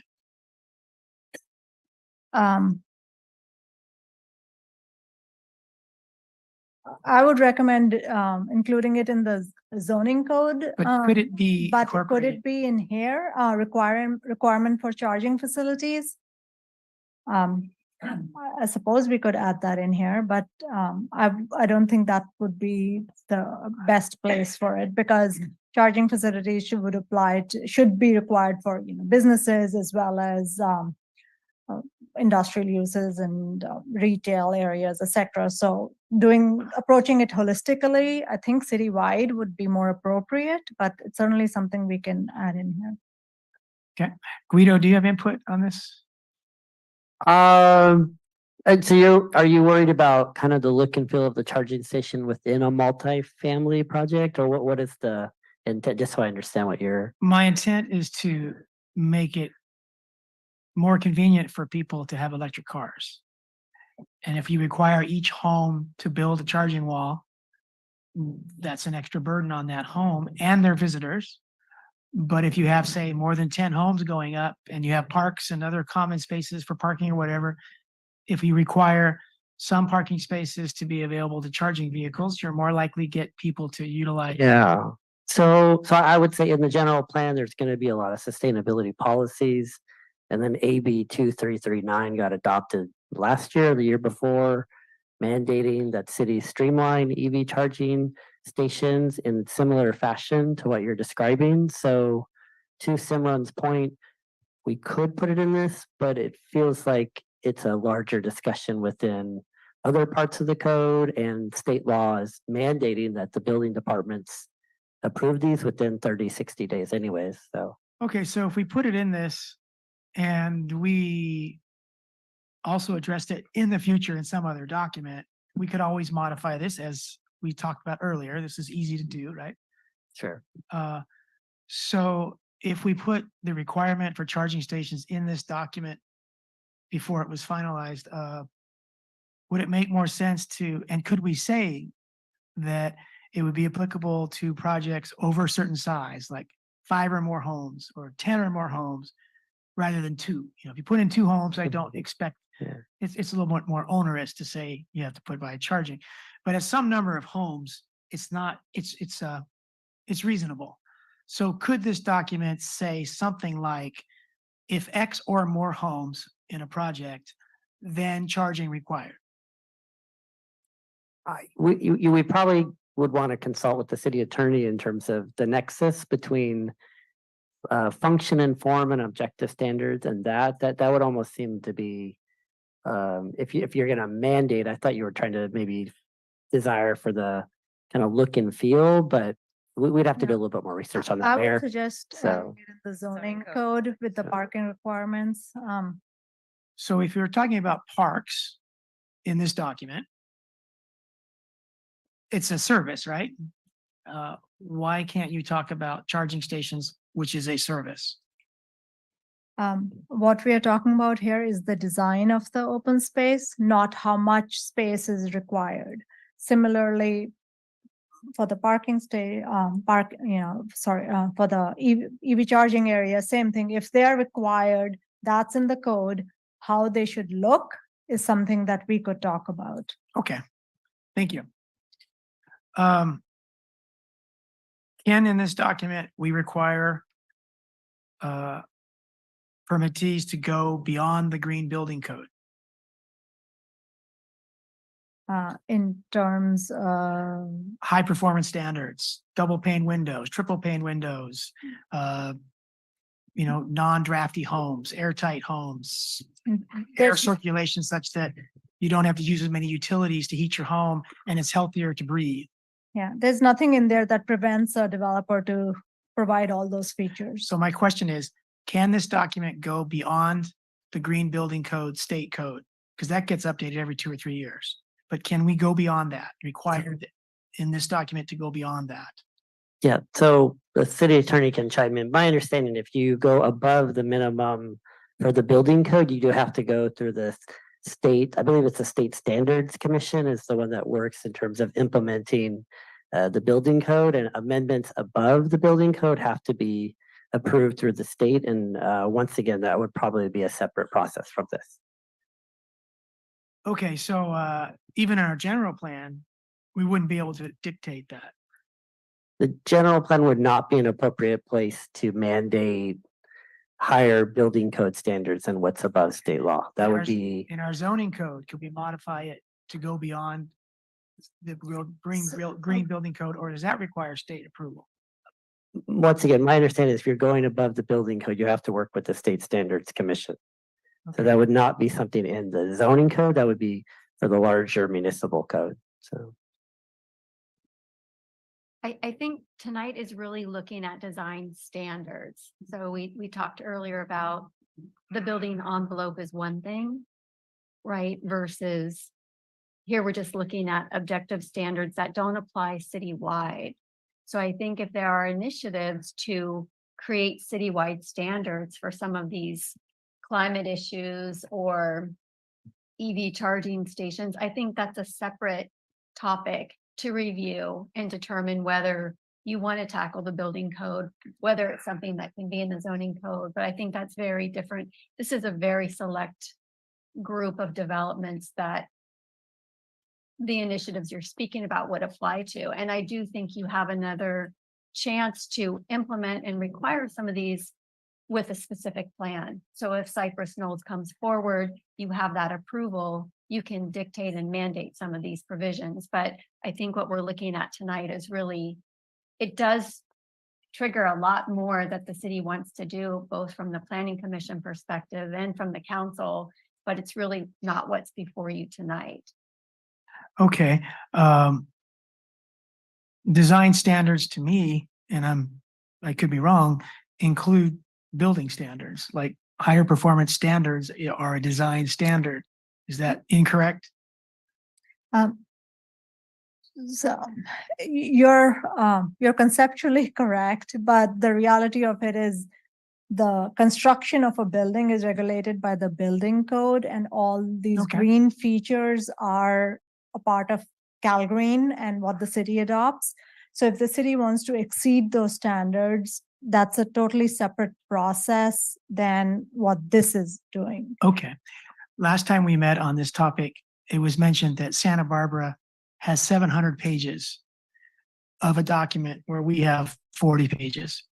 So I'm wondering, I'm not asking, but I'm wondering what else is in those 700 pages that we're not addressing, because apparently they found 700 pages of compliant modifications. And so I'm bringing up some ideas, and Commissioner Woodson brought up several, and other commissioners. So I'm learning as we go, but that's kind of what's in the back of my mind.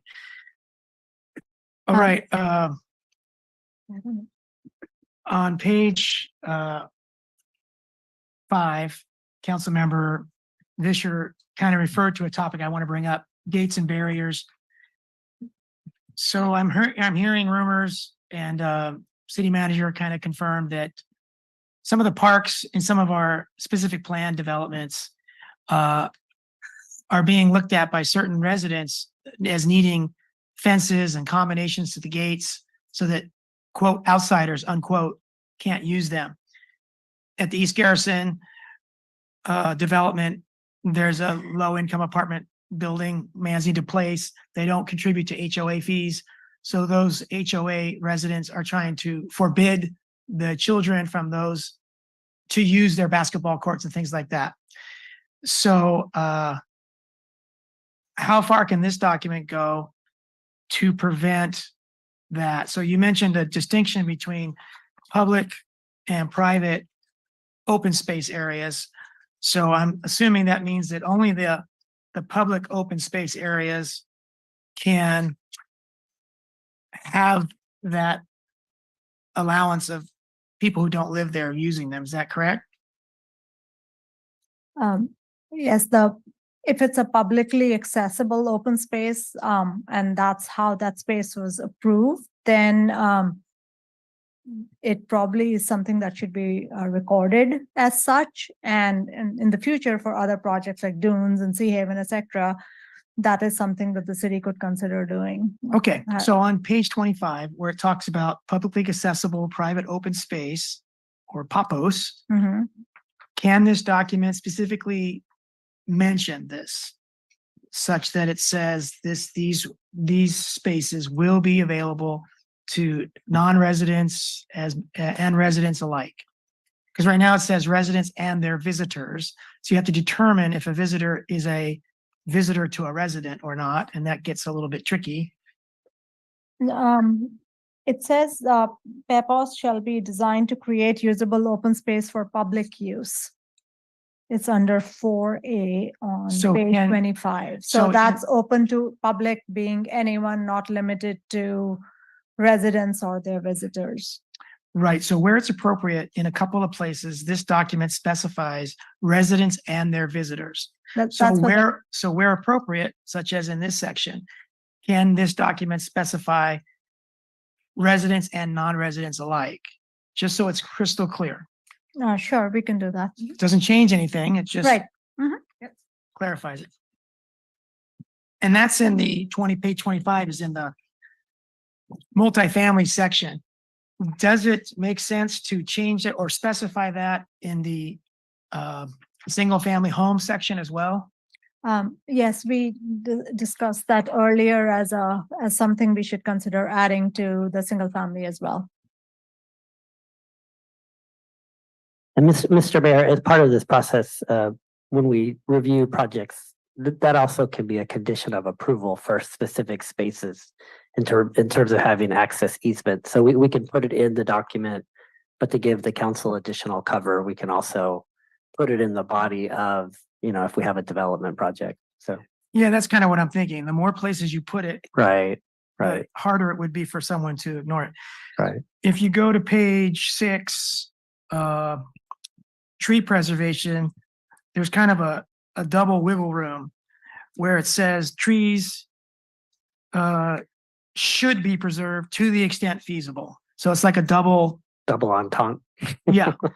So, So can we be more strict and say trees shall be preserved to the extent, or shall be preserved unless feasible. Unless staff finds it reasonable to vary. I'm wrong words, but right. But shall be preserved unless something. Right, Like the and trees in the middle of the lot, it's infeasible. You can't work Right. around it. Right. Because we saw on 3rd Street, the Dunes developers wanted to cut down these huge trees. And they told us at the start, it wasn't possible to build around them. They were going to alter the road or the lot lines too much, and they could not do it. But after a protracted discussion, those trees are now some of the most beautiful trees in our city. So what wasn't doable was done. And so if we took away the wiggle room, then maybe we have shorter conversations about, doing everything we can to That's keep fine, them. Mr. Mayor. We understand your directive. So that language can be changed there and then to whatever is appropriate in your own words. And then the similar section in the multifamily, because it's basically redundant there. Mr. Mayor, I'm sorry, you're Yeah, really like, over time, probably forgot. 15 minutes at least. I wasn't timing myself. Let's go to Councilmember McCarthy. Thank you, Mayor. Couple questions that I left out last round. Page 15 talks about the windows being staggered when next to a single family residential. Why wouldn't that requirement also exist whether it was next to another multifamily residential? Or worded another way, can we include that as a requirement? So you got 2 duplexes next to each other, 0 lot lines, right? And they want to convert a garage, for example. In theory, the way these are, I would think that the 2 windows could be facing each other.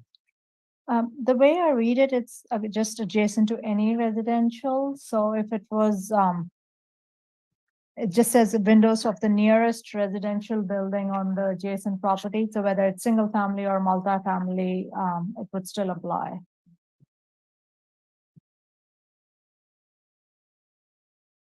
Okay. I thought I read in another place that it specifically called out single family, but I may. Councilmember McCarthy, can you repeat the page so I can have it up for everybody? So this is 15 that I was talking about, but maybe it was another place I thought that I read when adjacent to single family, but I might be making that up. Would you agree if that was in there, if I found it after the meeting, Yeah, that sure, maybe of that's course. something that, Do you find it? No. Maybe he's referring to it. Oh, maybe you read the adjacent single family residence for the upper story balconies. That's. maybe my dyslexia got, because that's just below that. So you might be right. So the way you interpret this document is that if two multifamily houses like convert a garage, they can't have a window. It would need to be It would still have to be offset staggered by 10 Yeah. feet. by 3 feet. Mhm. Kind of a similar question, just thinking about garage, because we've thought a lot today about new buildings, but thinking about conversions, right? And I know, I don't know if it's SB 35 that says up to 25% of parking in a multifamily can be converted, or if that was one of the other housing bills. That's state density. Okay. Bonus. Yeah. But thinking more along those lines, do you anticipate that this document would, in the city of Marina at all, create a situation where someone couldn't convert a garage Do you mean convert a garage to an ADU? into an ADU? Or in the case of a multifamily unit, convert it into another unit? Wouldn't necessarily be an ADU. I don't believe this would affect those conversions. Okay. Which is good. Because I think that's where the state is really going to win out on some of these housing goals is, realizing that not everybody needs parking. I know that's an unpopular thing to say. So, the last thing I just want to ask, and this is kind of a benign question, but there was the place in there about open space amenities, and depending on how many units you have, there's a number of amenities you need. It doesn't necessarily say that you need to have a different amenity for every increment. So I'm just wondering, I mean, should we say it has to be a different one? So someone doesn't say, okay, I've got 3 pieces of exercise equipment. I've met the requirement. Yeah. We could do that. Yeah, we can add that. Okay, those are my comments. And I will say, I will be kind of reviewing, because the garage thing is something that just as I sit here tonight, I've kind of thought more about, and I want to make sure that that has been well thought out. And so I would just ask, maybe to look at it under that lens a second time, and make sure that there's no situations where we would be preventing somebody from responsible conversions of a garage. Right. Well, ADUs in general have their own rules, so this wouldn't apply to those, and that includes conversions. So in that sense, this wouldn't affect. Well, I'm thinking of a condo building or an apartment building that's converting the 25% into units. Would this apply to that? No, because those are ADUs, Those are right? considered ADUs. they are- Okay. Yeah, Even in apartment buildings can have ADUs too. I didn't realize that. yeah. Okay. Thank you. Thank you, Mayor. 25% of the units can be 80, yeah. Thank you. Perfect timing. All right, let's go to Councilmember Vischer. Thank you, Mr. Mayor. I'll try to be fast. Page 16, 6D, it says internal pedestrian pathways shall be a minimum of 4 feet wide. This seems to be very narrow to me. 2 wheelchairs cannot even pass each other. Shouldn't there be a requirement that there's some wider areas for every whatever length? Yeah, that's something that's in the building code again. Okay. It's already We're in trying to Perfect. not. Okay, see, I learned so much tonight. Thank you. And the same might be for bicycle parking. I see requirements for automobiles, but I don't see anything for bicycles or scooters. And this is one of my pet peeves. At the Dunes, Sea Haven, there's no space to park a bicycle. So Yeah, is this also in so- a different code or? So this team's gonna work on the zoning code update after the general plan. That is something, so ping that for a year or so, but Then I'll rush absolutely because- want to encourage bicycles and bicycle parking, but that does need to be added to our zoning code. So the sooner we get this approved, the sooner we Yes, get the, you're okay, welcome. I'll be even faster. That's Thank good. you. So- And then, let's see. Oopsie, I'm making a mess here. I did send in a photo sheet. I don't know if did you get that or Matt got it? Yes. So here we go. Having a master's in architecture. I be did so not proud of get you. your photo sheet, council member. Oh, I sent it to Matt. Yes, we It's did see okay. it, It's yeah. just, I can just, it's okay. It's fine. Oh, there we go. Oh, you have it up. Okay, great. It concerns me to see design restrictions. And I know this is about objective standards, so I know it's just hard for me. So can you, and some already have been addressed, but can you please explain the reasons for the following restrictions? Like a townhouse shall be configured in one of the following ways: in a row or series of rows perpendicular to the front parcel line or street/private drive. You know, if this had been a rule in Bath, England, we would not have the circus or the crescent. Great. Yeah, okay. And same for the maximum of 6 townhomes that already was mentioned earlier. I just looked up. I was born in a townhouse, a townhome, a row of 18 homes still standing. So it's all, I know it's hard, but I just hate to see limitations for architects. But I think I already got the answer that if somebody wants to deviate from this, they can still submit plans and have to go through a different process.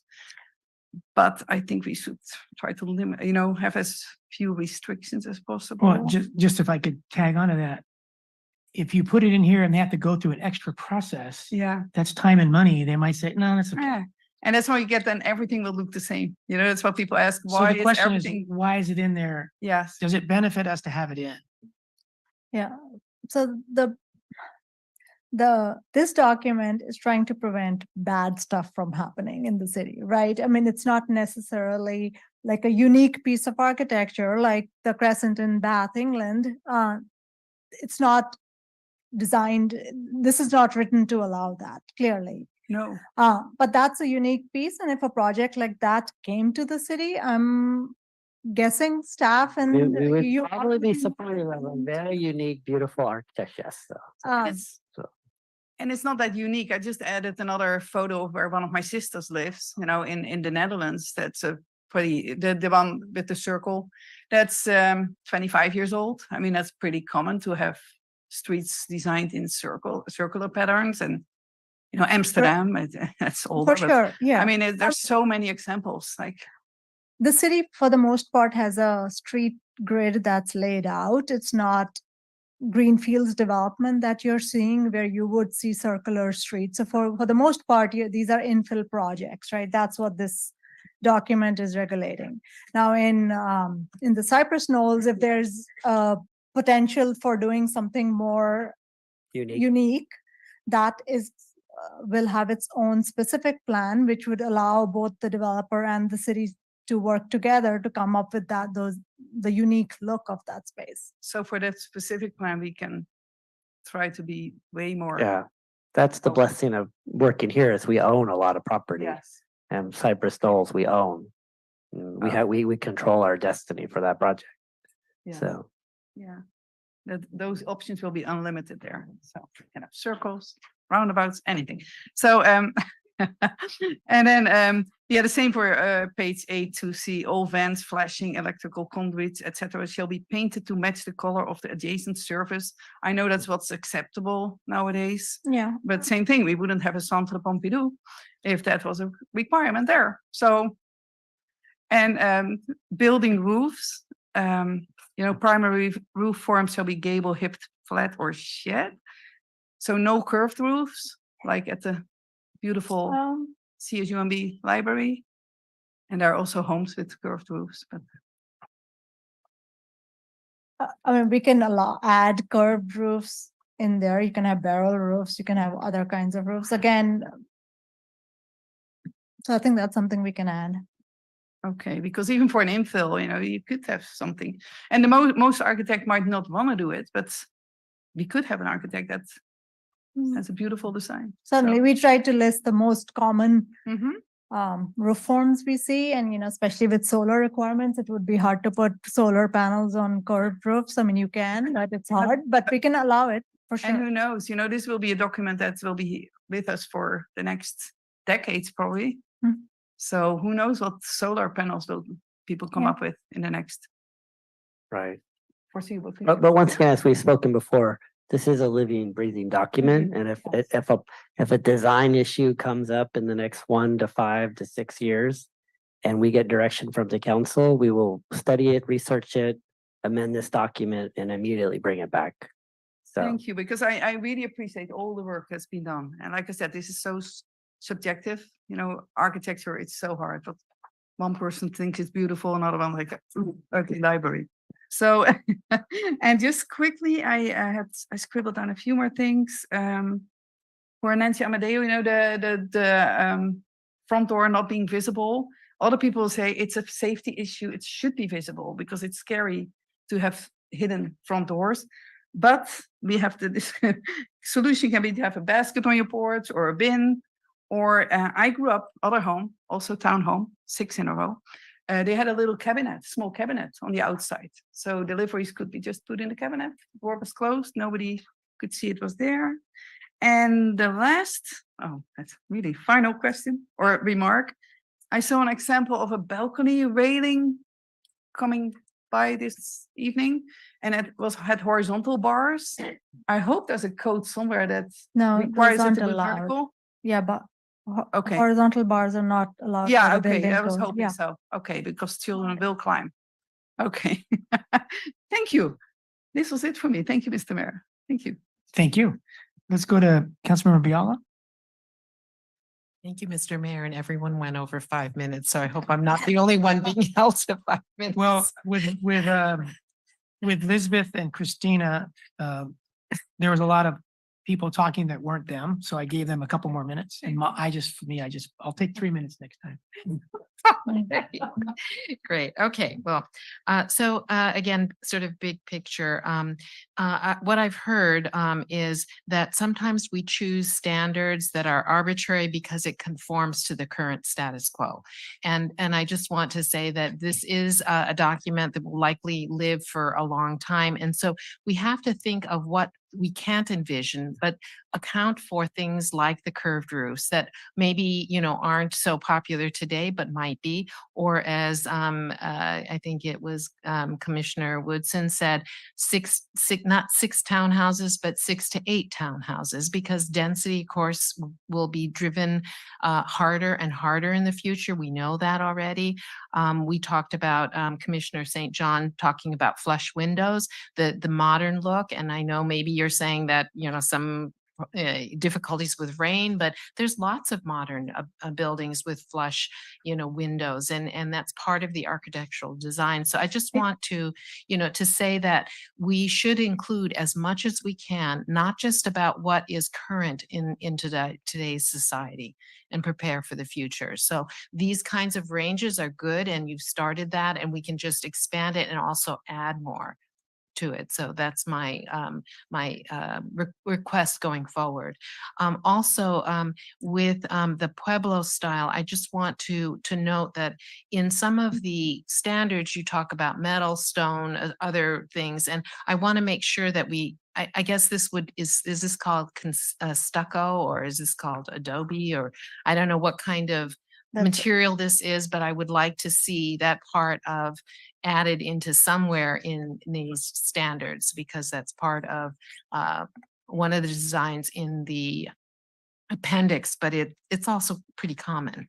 So I don't know whether I read about it. I know there's many references on page 11, but I don't see anything that says stucco. Okay. Councilmember Biala, would you like me to put it on the screen? Did you said page 11? Or? Well, it's a minor thing. I'd rather, Okay. them research, and just keep in mind that some of the materials should be mentioned if we're expanding our conceptualization of these. Then in one of the articles, this is a long time ago when we first had a presentation, I had this article called Approaches and Considerations for Objective Design Standards. And it was from Place Where It Works, maybe, I don't know, but we had this, and I remember I had mentioned one of the interesting approaches was scorecards, and it says that It requires applicants to select from a menu of options, which I think you have done. But they said this interesting thing here. A scorecard can also be used to incentivize development projects to provide exceptional design and include features beyond the bare minimum in exchange for additional bonuses as part of the entitlement. So I want to say that we have heard from many council people and also commissioners that there are some things that we would like to see more of. And yes, these are minimal standards, but this is an article talking about objective design standards. So what I'm hearing is that could we incentivize some multicultural design, some dark skies, some higher building amenities, more open space than required that is publicly accessible, more percentages of native species. You talk about drought tolerant, but I didn't hear anything about native species, or as the mayor pointed out, exceeding green standards. I don't know what the incentives are, but there was some reference about this on page 25 that gave me this idea, because it said on publicly accessible private open spaces, it says if provided, it may count towards up to 30% of the required common open space for a project. So that sort of stimulated me to think, are there other things that have our values of the things that I mentioned, that we could craft some kind of incentive to get more of what we want? And I have no idea what that is. I have a blank column because I couldn't think of it. You would probably know better than I. Yeah, cities will often incentivize various things that they want to see, but it's usually a pretty complicated process, because you need to make sure that what you're offering as an incentive is actually something that developers want, right? In downtown San Francisco, for example, density, more height, more square footage, those are the kind of incentives that developers might use. Those are limited in the city of, those kind of incentives are limited in Marina. And usually we would want an economist. I mean, it's a complicated study to do to make sure that the incentives you're offered, one, will be taken, and two, are financially feasible for a developer to take advantage of. So it's certainly something cities can do. But again, this can be the baseline, and then there can be additional future studies that consider providing incentives and for more of the things that the council and commission identify as priorities. Well, I'd like to see if we can figure out some incentives, because if it's going to take research and all of that, then we'll never see it. So maybe there's some low hanging fruit that we can put out there that maybe aren't the typical ones, but might be important to a certain developer, maybe something they offer us that they would like, that maybe we're not sure of, that we can allow and expedite, rather than saying, well, you got to take that to another whole process and that's going to take you another 6 months. Maybe there's some trade-offs like that we can think of. I'm just thinking. So Councilmember, so it's a really good point. The community benefits policy that Simran's referencing is a larger discussion, but to your point, someone can ask for density bonus concessions and waivers, and they can get obviously additional height, additional square footage. They can get parking reductions, and we can certainly make a reference in this document to some of those density bonus, which now there's even super density bonus that can be allowed for certain projects, so that we can certainly take a look at that. But I do believe it is a broader discussion about a community benefits policy, which I think this body would want to really take a deeper dive, because through that policy, the council legally can extract pretty significant concessions and extractions, but there has to be a nexus. And as Simran mentioned, it can, we would want to put some thought into that. So. Yeah, Okay. and I'm just thinking like, for example, a curved roof. Okay, let's say we didn't put it in because you had an objection to it. But as Commissioner, Councilwoman Vischer says, somebody says they want to do this. And we say that you have to, because it's not part of this, you're going to have to go through a separate process. But what if there's another process that says, well, let's consider this in a more expedited way. And that's your concession because now you're going to do a PAPOS, for example. I just think that we don't have to necessarily get so technical that we're never going to see any kinds of this kind of scorecard and bonus points for something that might be novel that they want, that we can say, well, then give us a little bit more public open space or, whatever. So just a thought. But I hope it's not put on the back burner because then it surely will die. Yeah, well, That's the my- last thing, and we can talk more. I know the city attorney stepped out. I think we will want to be careful that we are not running afoul of the Sure. creating the subjective pathway for things that should be clear and objective. So, but we can talk more with Yeah, staff and and the city attorney to we- get advice on. We certainly hear your comment. We're not putting it on the back burner. Another really awesome topic for the zoning code update. And in the general plan, you can put in, community benefit language, and that can be a focus if the full council agrees to have a community benefits policy that the city would work on. And that would be definitely something worthwhile. So, Great. but Okay, definitely thank- not putting it, we're not dismissing your comment. So. Great. Thank you so much. And I'll save my comments for Next time. the next round. All right, let's go to Mayor Pro Tem Medina Dirksen. Thank you.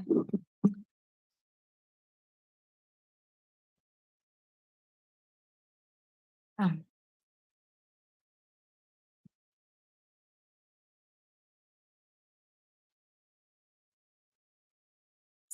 I'm gonna go back on what I was mentioning about green elements. Some of the things I was thinking about were rain barrels, and if there's, I guess that must go to like the building code or those kind of things. So that's what I'm learning. Is that right? I don't believe rain barrels are necessarily this- regulated by the building code. I was just thinking about them in terms of I'm sorry, I'll be back.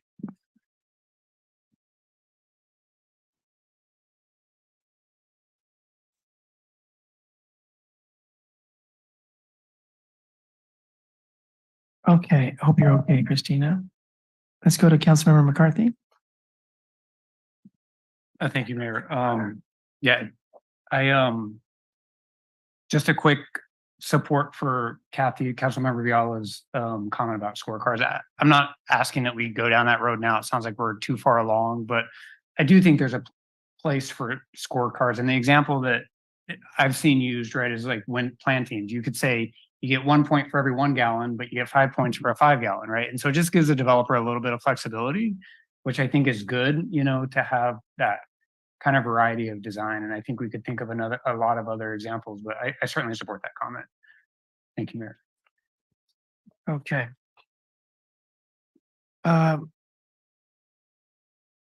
If you go to page 7, where it talks about drought tolerant landscaping, I think Councilmember Biala brought this up.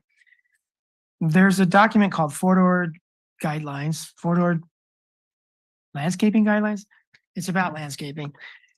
And they spent $500,000 consultant money, and the whole Fort Ord board approved it. It was a very comprehensive approach, and the document which exists today is a pretty in-depth document. And I believe it says in that document there needs to be a minimum of 65% natives to any project on Fort Ord. We're not talking about Fort Ord necessarily here, but it's interesting to me that we've replaced 65% native with 65% drought tolerant. And so my question is, why doesn't it say native? Why did you choose drought tolerant?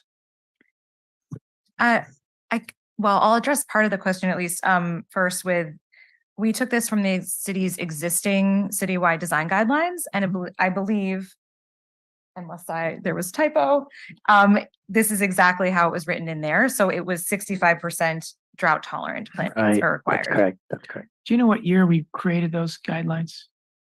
2002, yeah. Okay, so it hasn't been updated since the 2010 four-door design guidelines, which I think our council might prefer, but I guess my point here would be, let's have a look at those four-door guidelines and let the council deliberate on if they want to go by those more recent guidelines or by the 2002 city guidelines. Okay, down at the bottom of that same page, number 7, talks about maintenance, talks about tree maintenance. And somebody brought up, what do we do if it's not looking so good later on? And this is a problem. You look around Marina at our Shell gas station, landscaping was an all native dunes, but every year it gets more bare sand as the plants are not replaced when they succumb to age. If you go to our apartment complexes in Old Marina, Central Marina, you see a lot of, it's not the way it was designed. They're not upkept. They're not maintained. So can we start to turn things around whenever a document comes across our dais, and here we are tonight, can we beef this up to say that long-term maintenance is required of all landscaping, ground cover, shrubs, trees? I mean, why let the trees stay in good shape and let the rest of them degrade? So can we? That's fine. Add Yes, language we can to do that? that. That's fine. Okay. And then maybe when we get around to other documents, we can address Sure. historic Marina. All right, so back to page 6 where I was earlier tonight, and then I'm going to stop. Under tree preservation, there were 2 elements. One was preserving trees. The other was relocating. And so I'm hoping we can see the same language for both pieces. So shall be relocated if, or whatever the staff wordage is. So I'll stop there and we'll go to Councilmember Fisher. Thank you, Mr. Mayor. I forgot one question. Sorry. Let's see. So for some deviations, the director can approve. And my question is, what is the appeals process for that? Just a normal appeal process, 10 days. If once the decision is made, you file an appeal and it goes to the planning commission. Okay. Just a normal appeal. Thank you. Thank you. So, And one more remark about, showing the examples, the photos that don't always comply with the guidelines. There's one about the windows having to be, vertical, horizontal, no more than 2. If you look at the Asian example, I can see some narrow vertical windows there that are recessed, by the way. But I know it will be hard to find examples that comply completely. That's just a remark because Councilman or Mayor Pro Tem Christina Medina Dirksen mentioned something there. Yes, so that's one example I saw. This is it. I don't think I forgot anything else. Okay. So thank you. Okay. Thank you, Mr. Mayor. Mayor Pro Tem Christina Medina Dirksen, you want to take some time or No, take it away? sorry about that. I was going back to some of the green elements, and I guess I got my answered questions. Those are more like in another place. But going back to what the mayor had mentioned about some of the language in the tree species, the word I'm looking at page 22, trees shall be. I too would like some stronger language along the lines of must be part of this.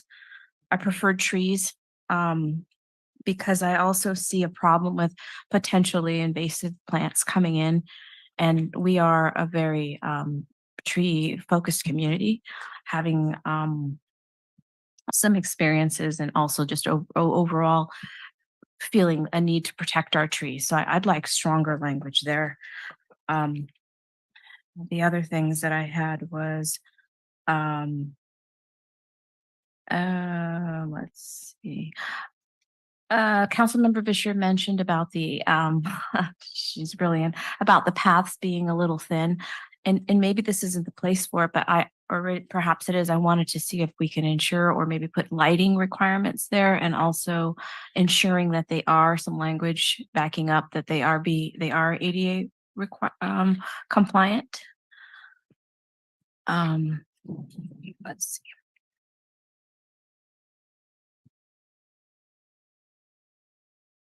Let me really quickly. I had a couple pages. Yeah, there was the external access and connectivity. So I think I mentioned that being ADA compliant and lighting concerns there. The lighting requirements as to what the amount of lighting needs to be is something that's in the lighting ordinance in the municipal code. So that regulates that. What we did here with the design standards are like how the lighting should be designed. Okay. And I also support being as Councilmember Fisher said, as allowing to be as creative as possible, because then we create one more layer of government and cost. If so, perhaps some language saying deviations from these standards are allowable under the conditions set forth. However, whatever we can say about that. Yeah, we can add in something which says, we can pick a number. I'll just say 10% for now. You can vary from some of these standards up to 10% with director approval. So that would streamline it, but anything beyond that would need to go through a discretionary process. Okay. If that's something that the council and commission would like to see. And also, and there may be conflicting opinions between different council members and commissioners. If you feel that there are a few standards in here that are too restrictive, we can remove them and you can just allow more flexibility, and we just wouldn't speak to that particular topic or standard. Okay, thank you. That's all I have. And I just want to give you extreme thanks for a very good document, and to our staff for working so hard to bring this forward. So thank you. Let's go to Councilmember Biala. Thank you, Mr. Mayor. Could we have a glossary, please? Because there are so many things like channel, belt, courses, glazing area, cable, hipped, flat, or shed roof. I mean, I know gable rather, but the other ones, could we have examples of, these when you're using these? Because there are many more that I'm not sure what exactly that is. So we're not architects. Some of us are not architects. So, okay. Yeah, and I don't speak Dutch, so, okay. And then the other thing is, are you open to some more pics, photos and stuff because some of them need improvement. And I want to say, like on page 11, when you talk about facades, modern and articulation and stuff, you're showing all gable roofs, and so I think we need to show some more modern designs while you're focusing on other things. You don't need to show the same roof every time you're talking about whatever color or materials or whatever. So if we could do that. And then some of the other ones, I'm just giving examples, like the one on page 18 where you're talking about the way in which you cover waste garbage. I mean, that looks like a home that you'd want to live into and go in, live in. I mean, so elaborate. Nobody's going to spend that kind of money. So if we can just kind of, just choose a little bit more realistic kinds of things. And then I had some on some of the Appendix A that I'd like to see, replaced as well. So if you're open to that, and we don't have to do it today, I can just, interact with you later on that.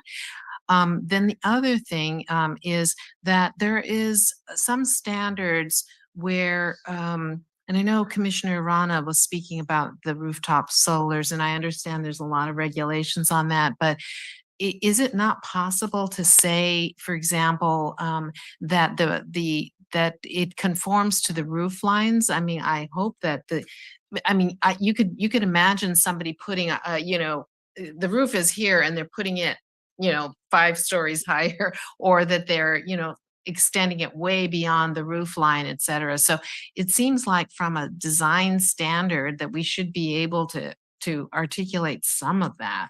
Yeah, the Solar Rights Act that California has passed and amended a couple times severely restricts our ability to regulate solar panels. So we can't restrict them mean, at all. No, Is no, that what you're saying? I'm not saying that. I'm Okay. saying that I think that's a further discussion with the city attorney in terms of what that fully entails, because there are, this obviously the state's trying to encourage solar panels and yeah. But you know what I'm talking about. I Yeah. have seen such ugly placements of them. They're really no, awful. yeah. And then the other awful thing that I can think of, just offhand, is we talk about awnings. I've never seen an awning that is fabric or whatever that doesn't look terrible after a certain amount of time. And I really think that if we're talking about it and I don't know what standard it was, but I really think we should omit it. I have not seen anything good come out of, other than it's cheaper to put Right, in. So yeah. people do it, they don't take care of it, they don't wash it, and it's just an eyesore.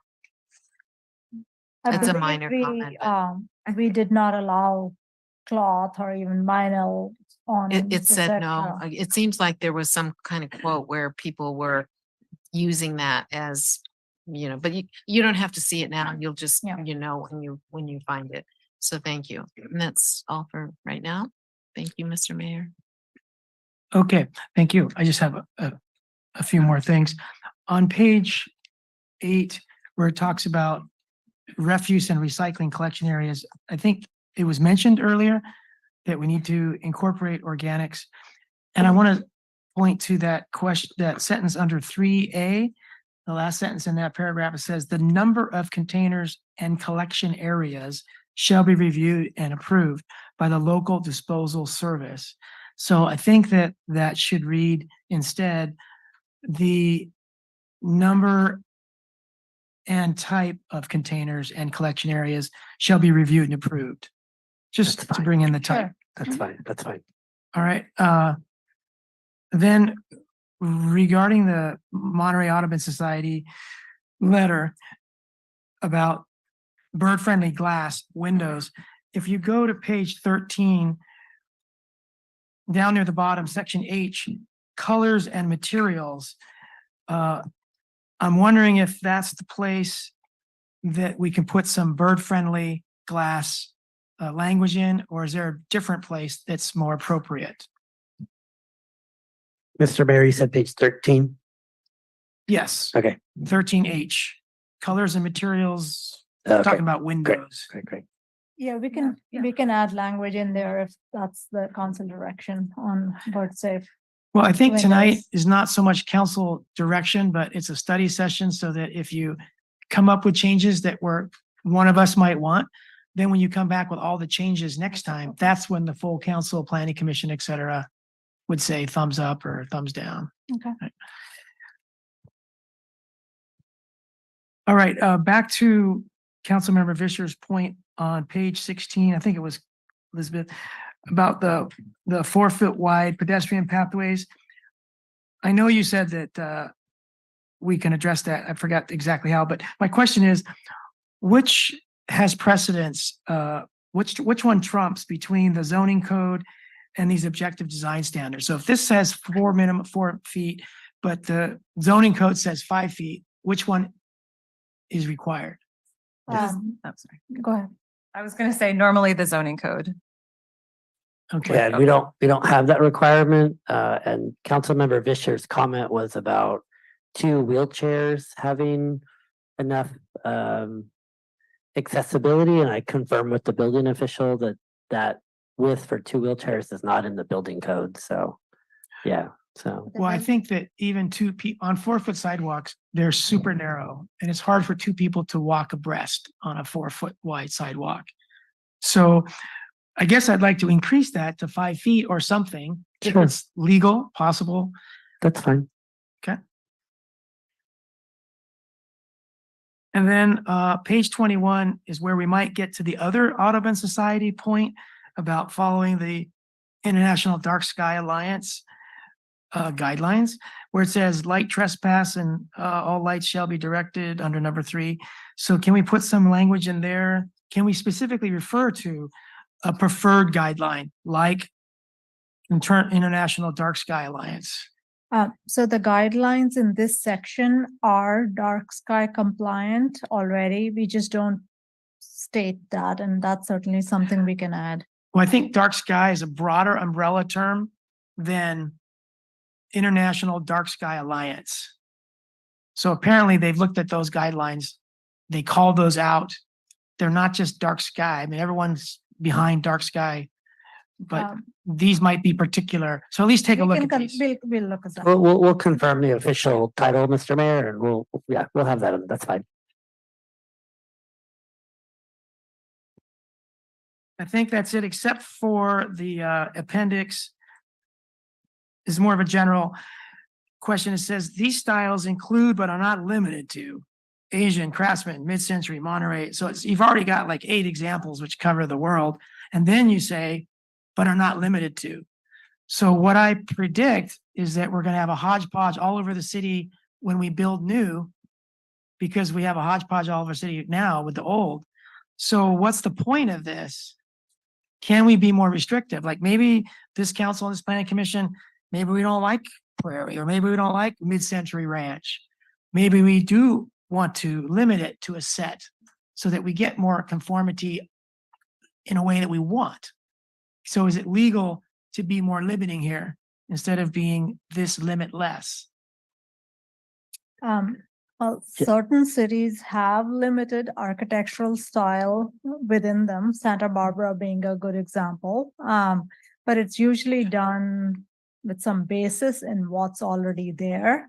Marina doesn't have a dominant or a couple of dominant architectural styles. And what you have is, because of the diversity of the city, a diversity of architectural styles that you see here. And our recommendation would be to continue to allow that diversity to flourish and not limit it to 1, 2, 3, or however many styles you decide today, because these buildings are going to be there for a lot longer than all of us will be. Right. So if we have mostly older buildings in town and there's no there, and there's no theme and there's no identity, but we continue that, we're never going to change. But if we said we would like a certain identity to begin with new construction, then when homes are remodeled or bulldozed like in PG and built new, they have these standards in place rather than forever being limitless. But Mr. Mayor, just to clarify, when we met with the council in May, we were given very clear direction to honor the very rich cultural diversity of Marina. And so what the consultant did is they've tried as best they can through the different styles that we've shown. You know, Marina is very diverse, a lot of history, a lot of different ethnic groups. So these are not all encompassing, but we were trying to be respectful of the direction we got from council in May, to show the different potential styles based on different ethnic diversity groups. So that's why these were picked. So. And let's go to Councilmember Biala. Yeah, I just want to tag along to this discussion. I think you're onto something. And when I looked at it, I hadn't thought about this. The mid-century ranch, that is what we have a lot of, simply because it's the cheapest way to build a home. I mean, I'm surprised we have a name for it. It's called Mid-Century Ranch. It's like what Marina was built just because it's the cheaper way. I mean, I look at these houses, and for the most part, I see that, our homes are built like this. And I don't think it's because of style. I think it's because it was economics. And so if we were to narrow this down, I would like to see Mid-Century Ranch not be a part of it, because we are so inundated by this kind of style. If that's the direction of the council, we can certainly remove it. I would add though, apologies. I would add that it is a reflection of the time when those homes were built in the city, and it is actually one of the more dominant styles. So to take it out of the mix Yeah, my the future. personal recommendation would be not to do that, but it's certainly your, That's the will of the uh, council. your direction. Right. So I think the planning commission probably has heard a lot. So why don't we go back to the planning commission for anything you want to talk to?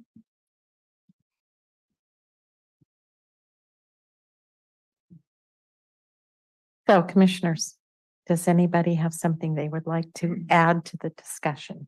Yes. All right, we're going to go to Commissioner Her first. And then.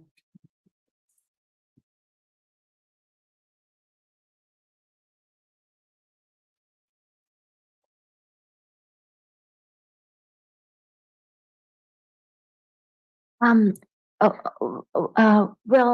mine is, more of a suggestion though. Back to the architectural style, I understand that, different architectural styles, there are overlapping elements. So back to this Asian inspired versus prairie style, for example, because I mentioned that earlier. With the images that you put here, with Asian inspired styles, are they the only things that are out there that's available? Or is it just a selection of the style that you put here that seems to be more horizontal and, Yeah, as we've stated that this is really just a sample and you can meet the objective standards in multiple ways. These were just done at the behest of the council to show the potential ways to honor the rich diversity of Marina, but there are multiple ways by which somebody can meet the objective standards. the reason that I'm saying this is because with Asian countries, each Asian country, it has its entities. Absolutely. So, you may have noticed that India, for example, architectural style in Southeast Asia is different from China, Korea, or Japan. Agreed. And, and referring back to horizontal line could be popular in Japan, but doesn't mean that it's prevalent in the rest of the Asian countries. So we can explore what options are out there. And since we talk about diversity in Marina, it would be good to have a variety of selections. And this could be a way that we can differentiate, if they're going back to overlapping elements, Asian inspired style from prairie style, for example. Yeah. Yeah, that's a good point. Some of the examples are from, Chinatowns built in the US. Other examples are more, Japanese Shinto architecture style inspiration. And then there are others which are more, lack of a better word, generic Asian style buildings, but we can expand on the selection in here.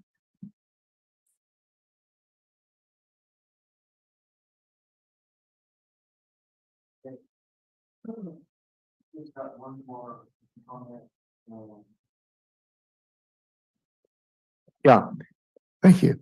Yeah, just one additional comment on page 15 on window placement. We've talked about that. If the property, if the building is located within 10 feet of the side property line adjacent to another building will be built, then it's within, I don't know what the building code, Marina building code allows, but many of the buildings are within 5 feet of the property line.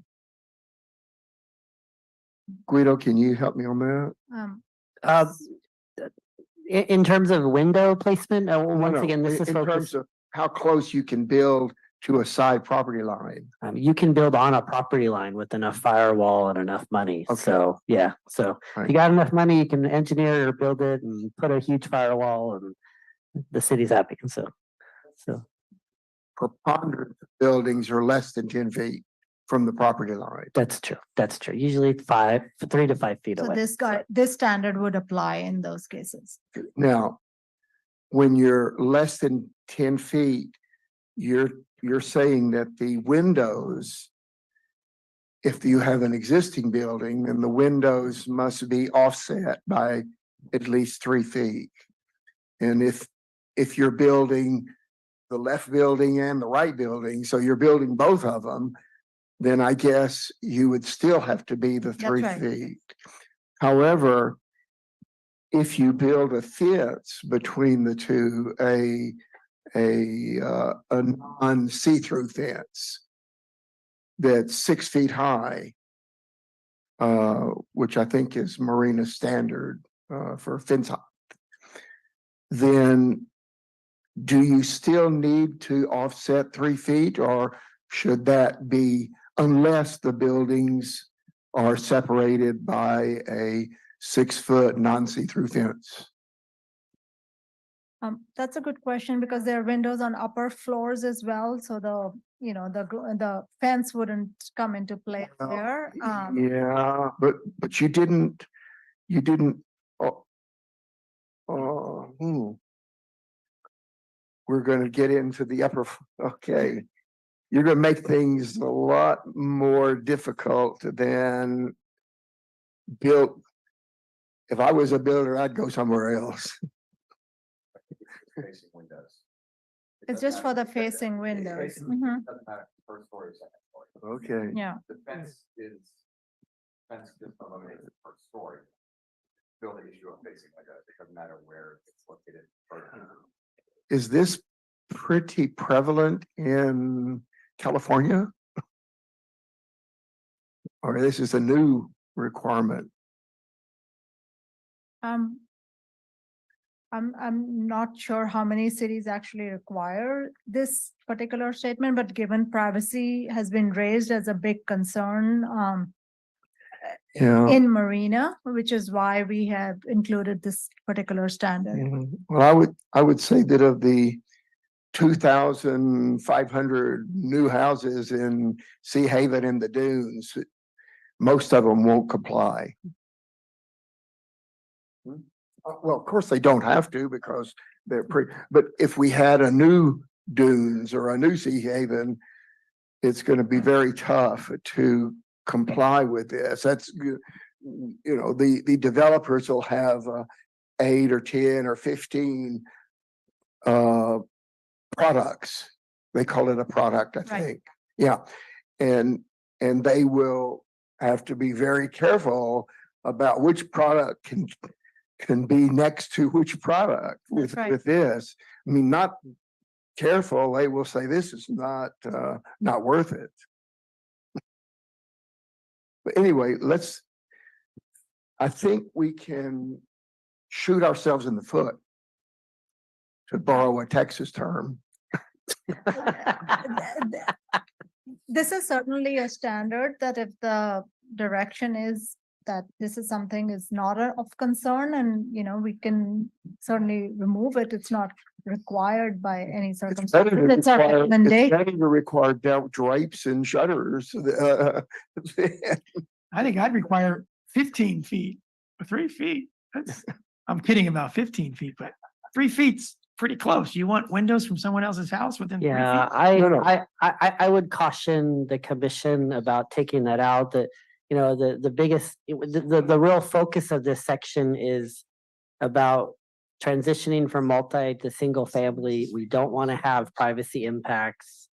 We don't want to have complaints to the council about why did you build that multifamily near my house? We're trying to identify ways to build infill development, but do it in a way that's respectful of the existing neighborhood. So, yeah. That is correct. So this doesn't apply to I don't think we have this in there for a single family house next to a single family house. Right. This is for multifamily to single family. So, Why they're there. Okay. The setbacks are wider there, right?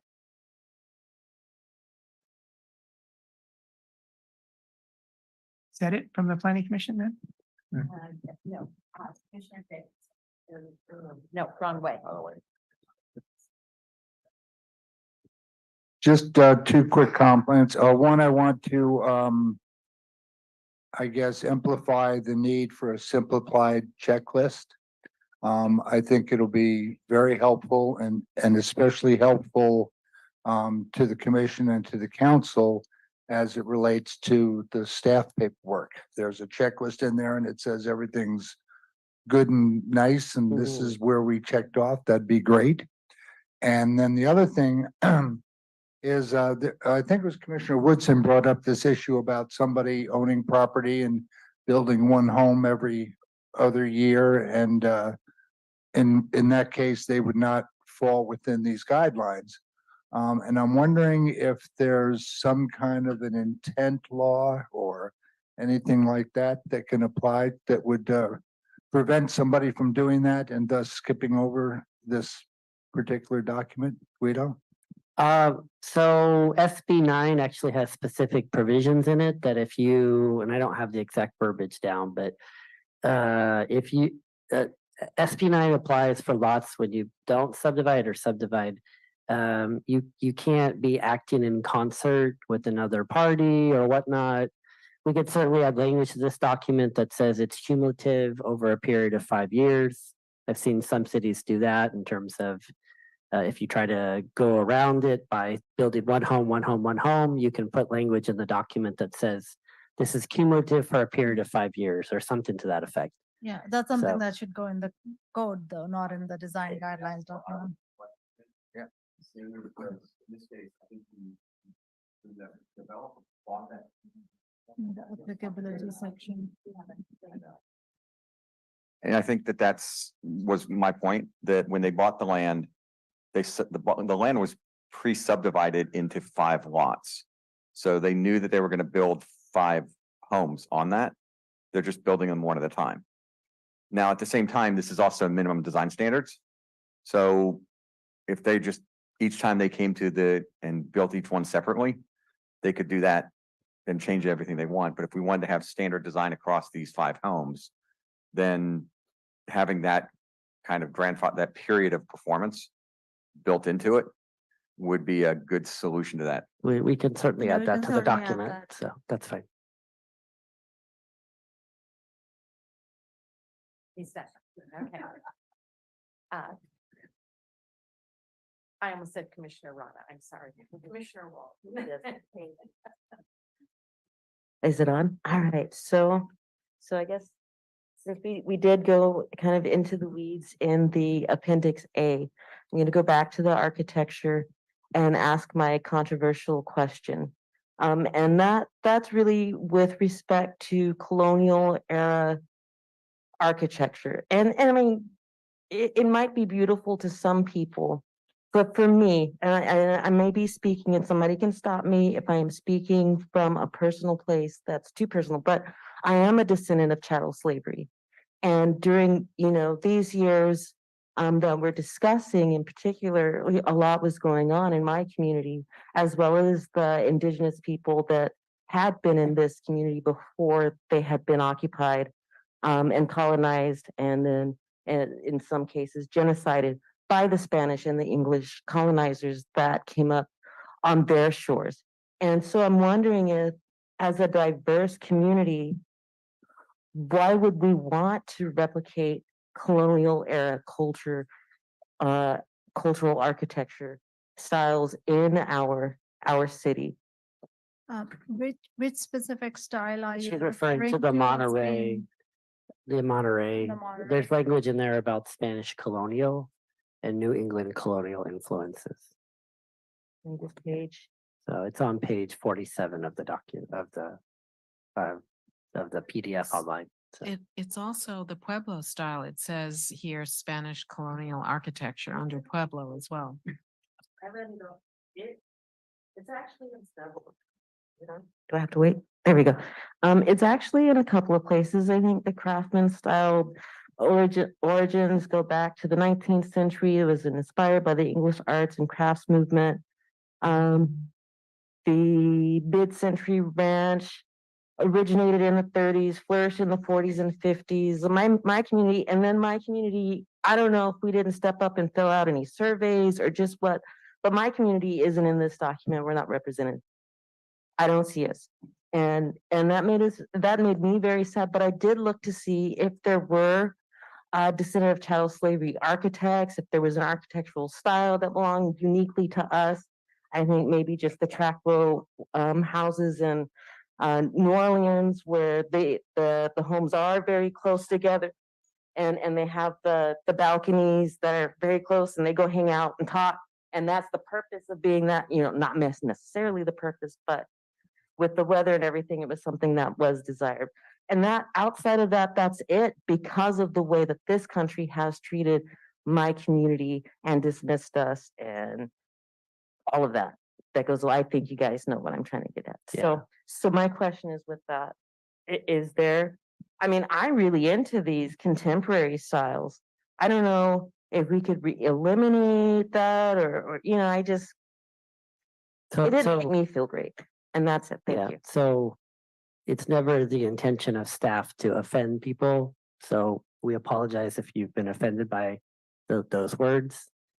We were just once again trying to show kind of common architecture in Marina and, you know, some of the period to represent different ethnic groups. If it's the will of the council and commission, this item D can be removed, but we weren't obviously trying to offend. Yeah, so, no, just want to make that clear, so. Yeah. And if I can do Could I, my, could I just follow up on that? sure. One of the things that I thought I heard you say was, because again, this whole section is just to give ideas. They're not requirements or anything at all, but what I thought I heard you say was, are there some ideas that are more reflective of the culture you're trying to be in? And if so, can we add those to the section? And is that something that you can do? And I want to be sure that that's possible. Yeah, if there's a specific examples you'd like us to look at, we can, if you can share those with staff, Yeah, share it with us. we can look and explore that further. We talked a little bit, or the council talked a little bit about setting up an incentive program.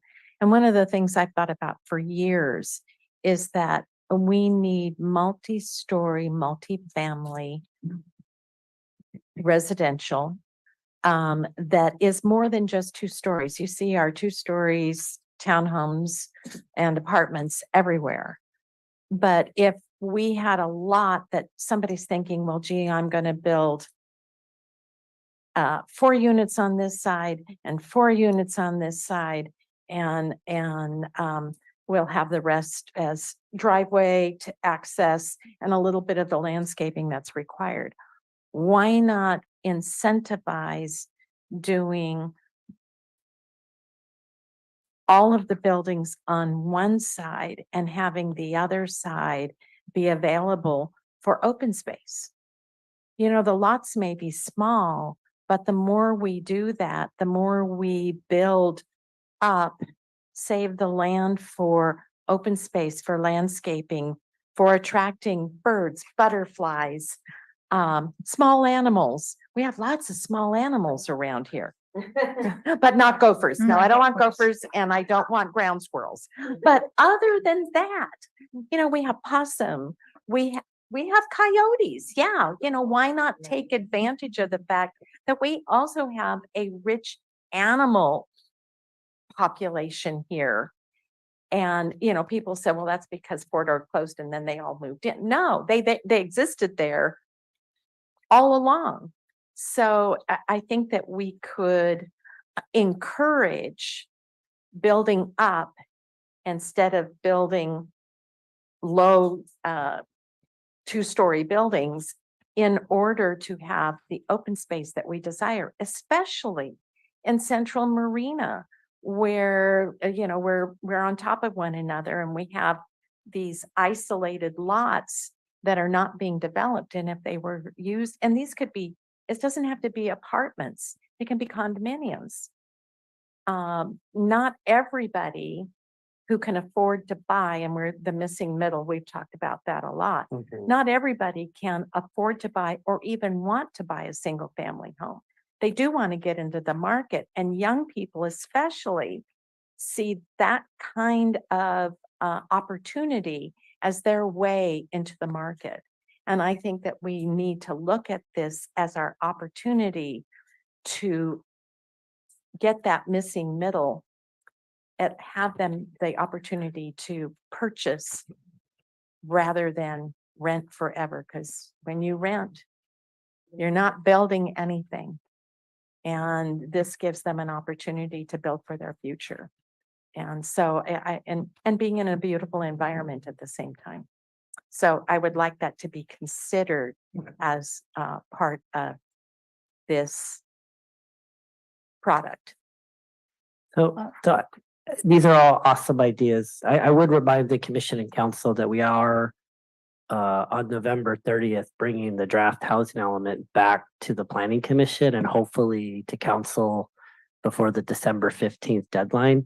Super density bonus ordinances can be a program in the housing element, a community benefits policy focused on missing middle housing or higher density housing. That could be a program in the housing element.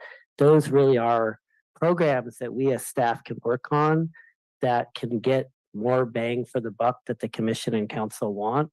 But it does take some thought and it does take some staff time. And I honestly think that that's a better avenue for what you're saying, but then this is really function, form, style of the building. And if the council and the commission were to adopt a policy that said, you want more density on this property, then you give us twice as many of our BMR requirements, then we'll give you a 50% density bonus. Cities do that up and down the state of California, but we have to work on that ordinance. We have to work with the council and commission. That's really the vehicle for that mechanism. So. Yeah, and in terms of incentivizing smaller footprint, taller buildings, that's something you would do in the zoning code. So you have to make sure those development standards allow that to happen before you can regulate the design of it. But awesome ideas. Mhm. So, Okay. I have a small comment that for retail commercial ground floor design, we talk about bulkhead and the awning space, but there's nothing about usage of the outside space for commercial purposes like restaurants and all, because in other cities we permit Outdoor dining and so on. Yes. So. I would remind the commissioner that this focuses on residential and mixed use that has 2/3 residential. So in terms of retail space, that's not exactly the focus for tonight. So. Yeah, and this doesn't prevent outdoor dining to be provided. That's, if it's on sidewalk dining, you get an encroachment permit through public works and so on.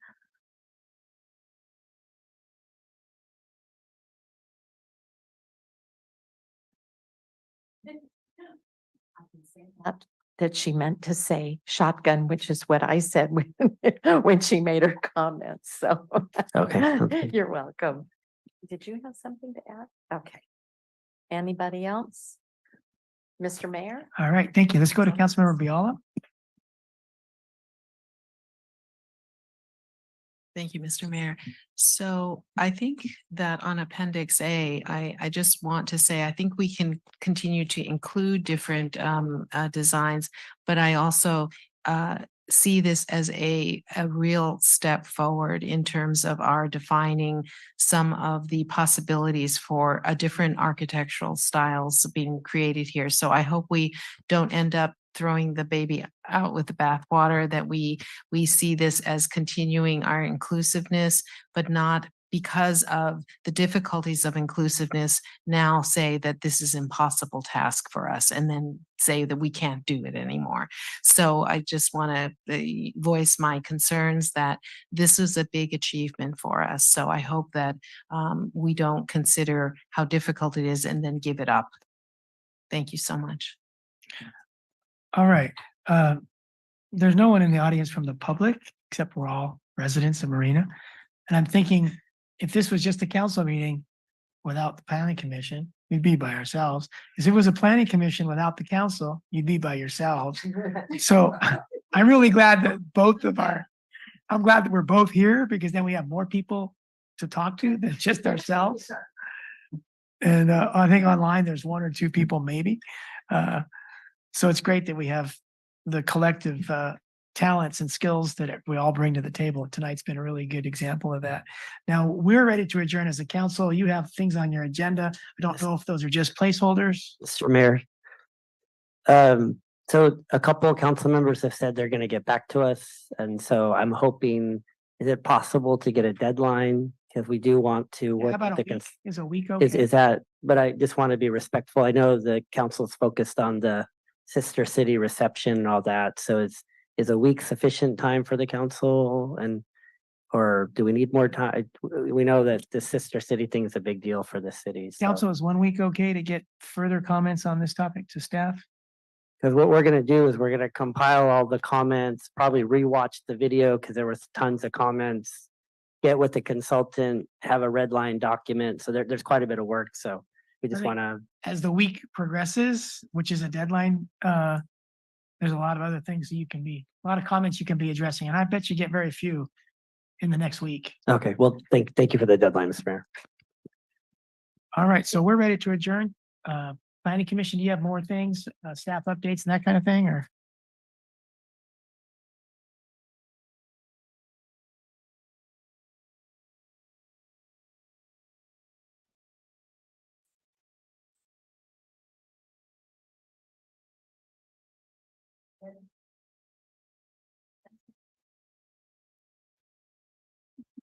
You can use your mother voice. It's now a Grammy voice. Granny. Actually, it's been a Grammy voice for 19 years. So now you can hear me. I turned it off and turned it back on. Okay. But we did do updates, and unless there's been changes since our last meeting, I think that it would be appropriate to adjourn. Are there any, Guido, are there any updates? No updates. So we're happy to adjourn as well. So we'll adjourn the council here, and thanks to Fred from Access Monterey Peninsula behind the green door. You know, he's a good jazz musician.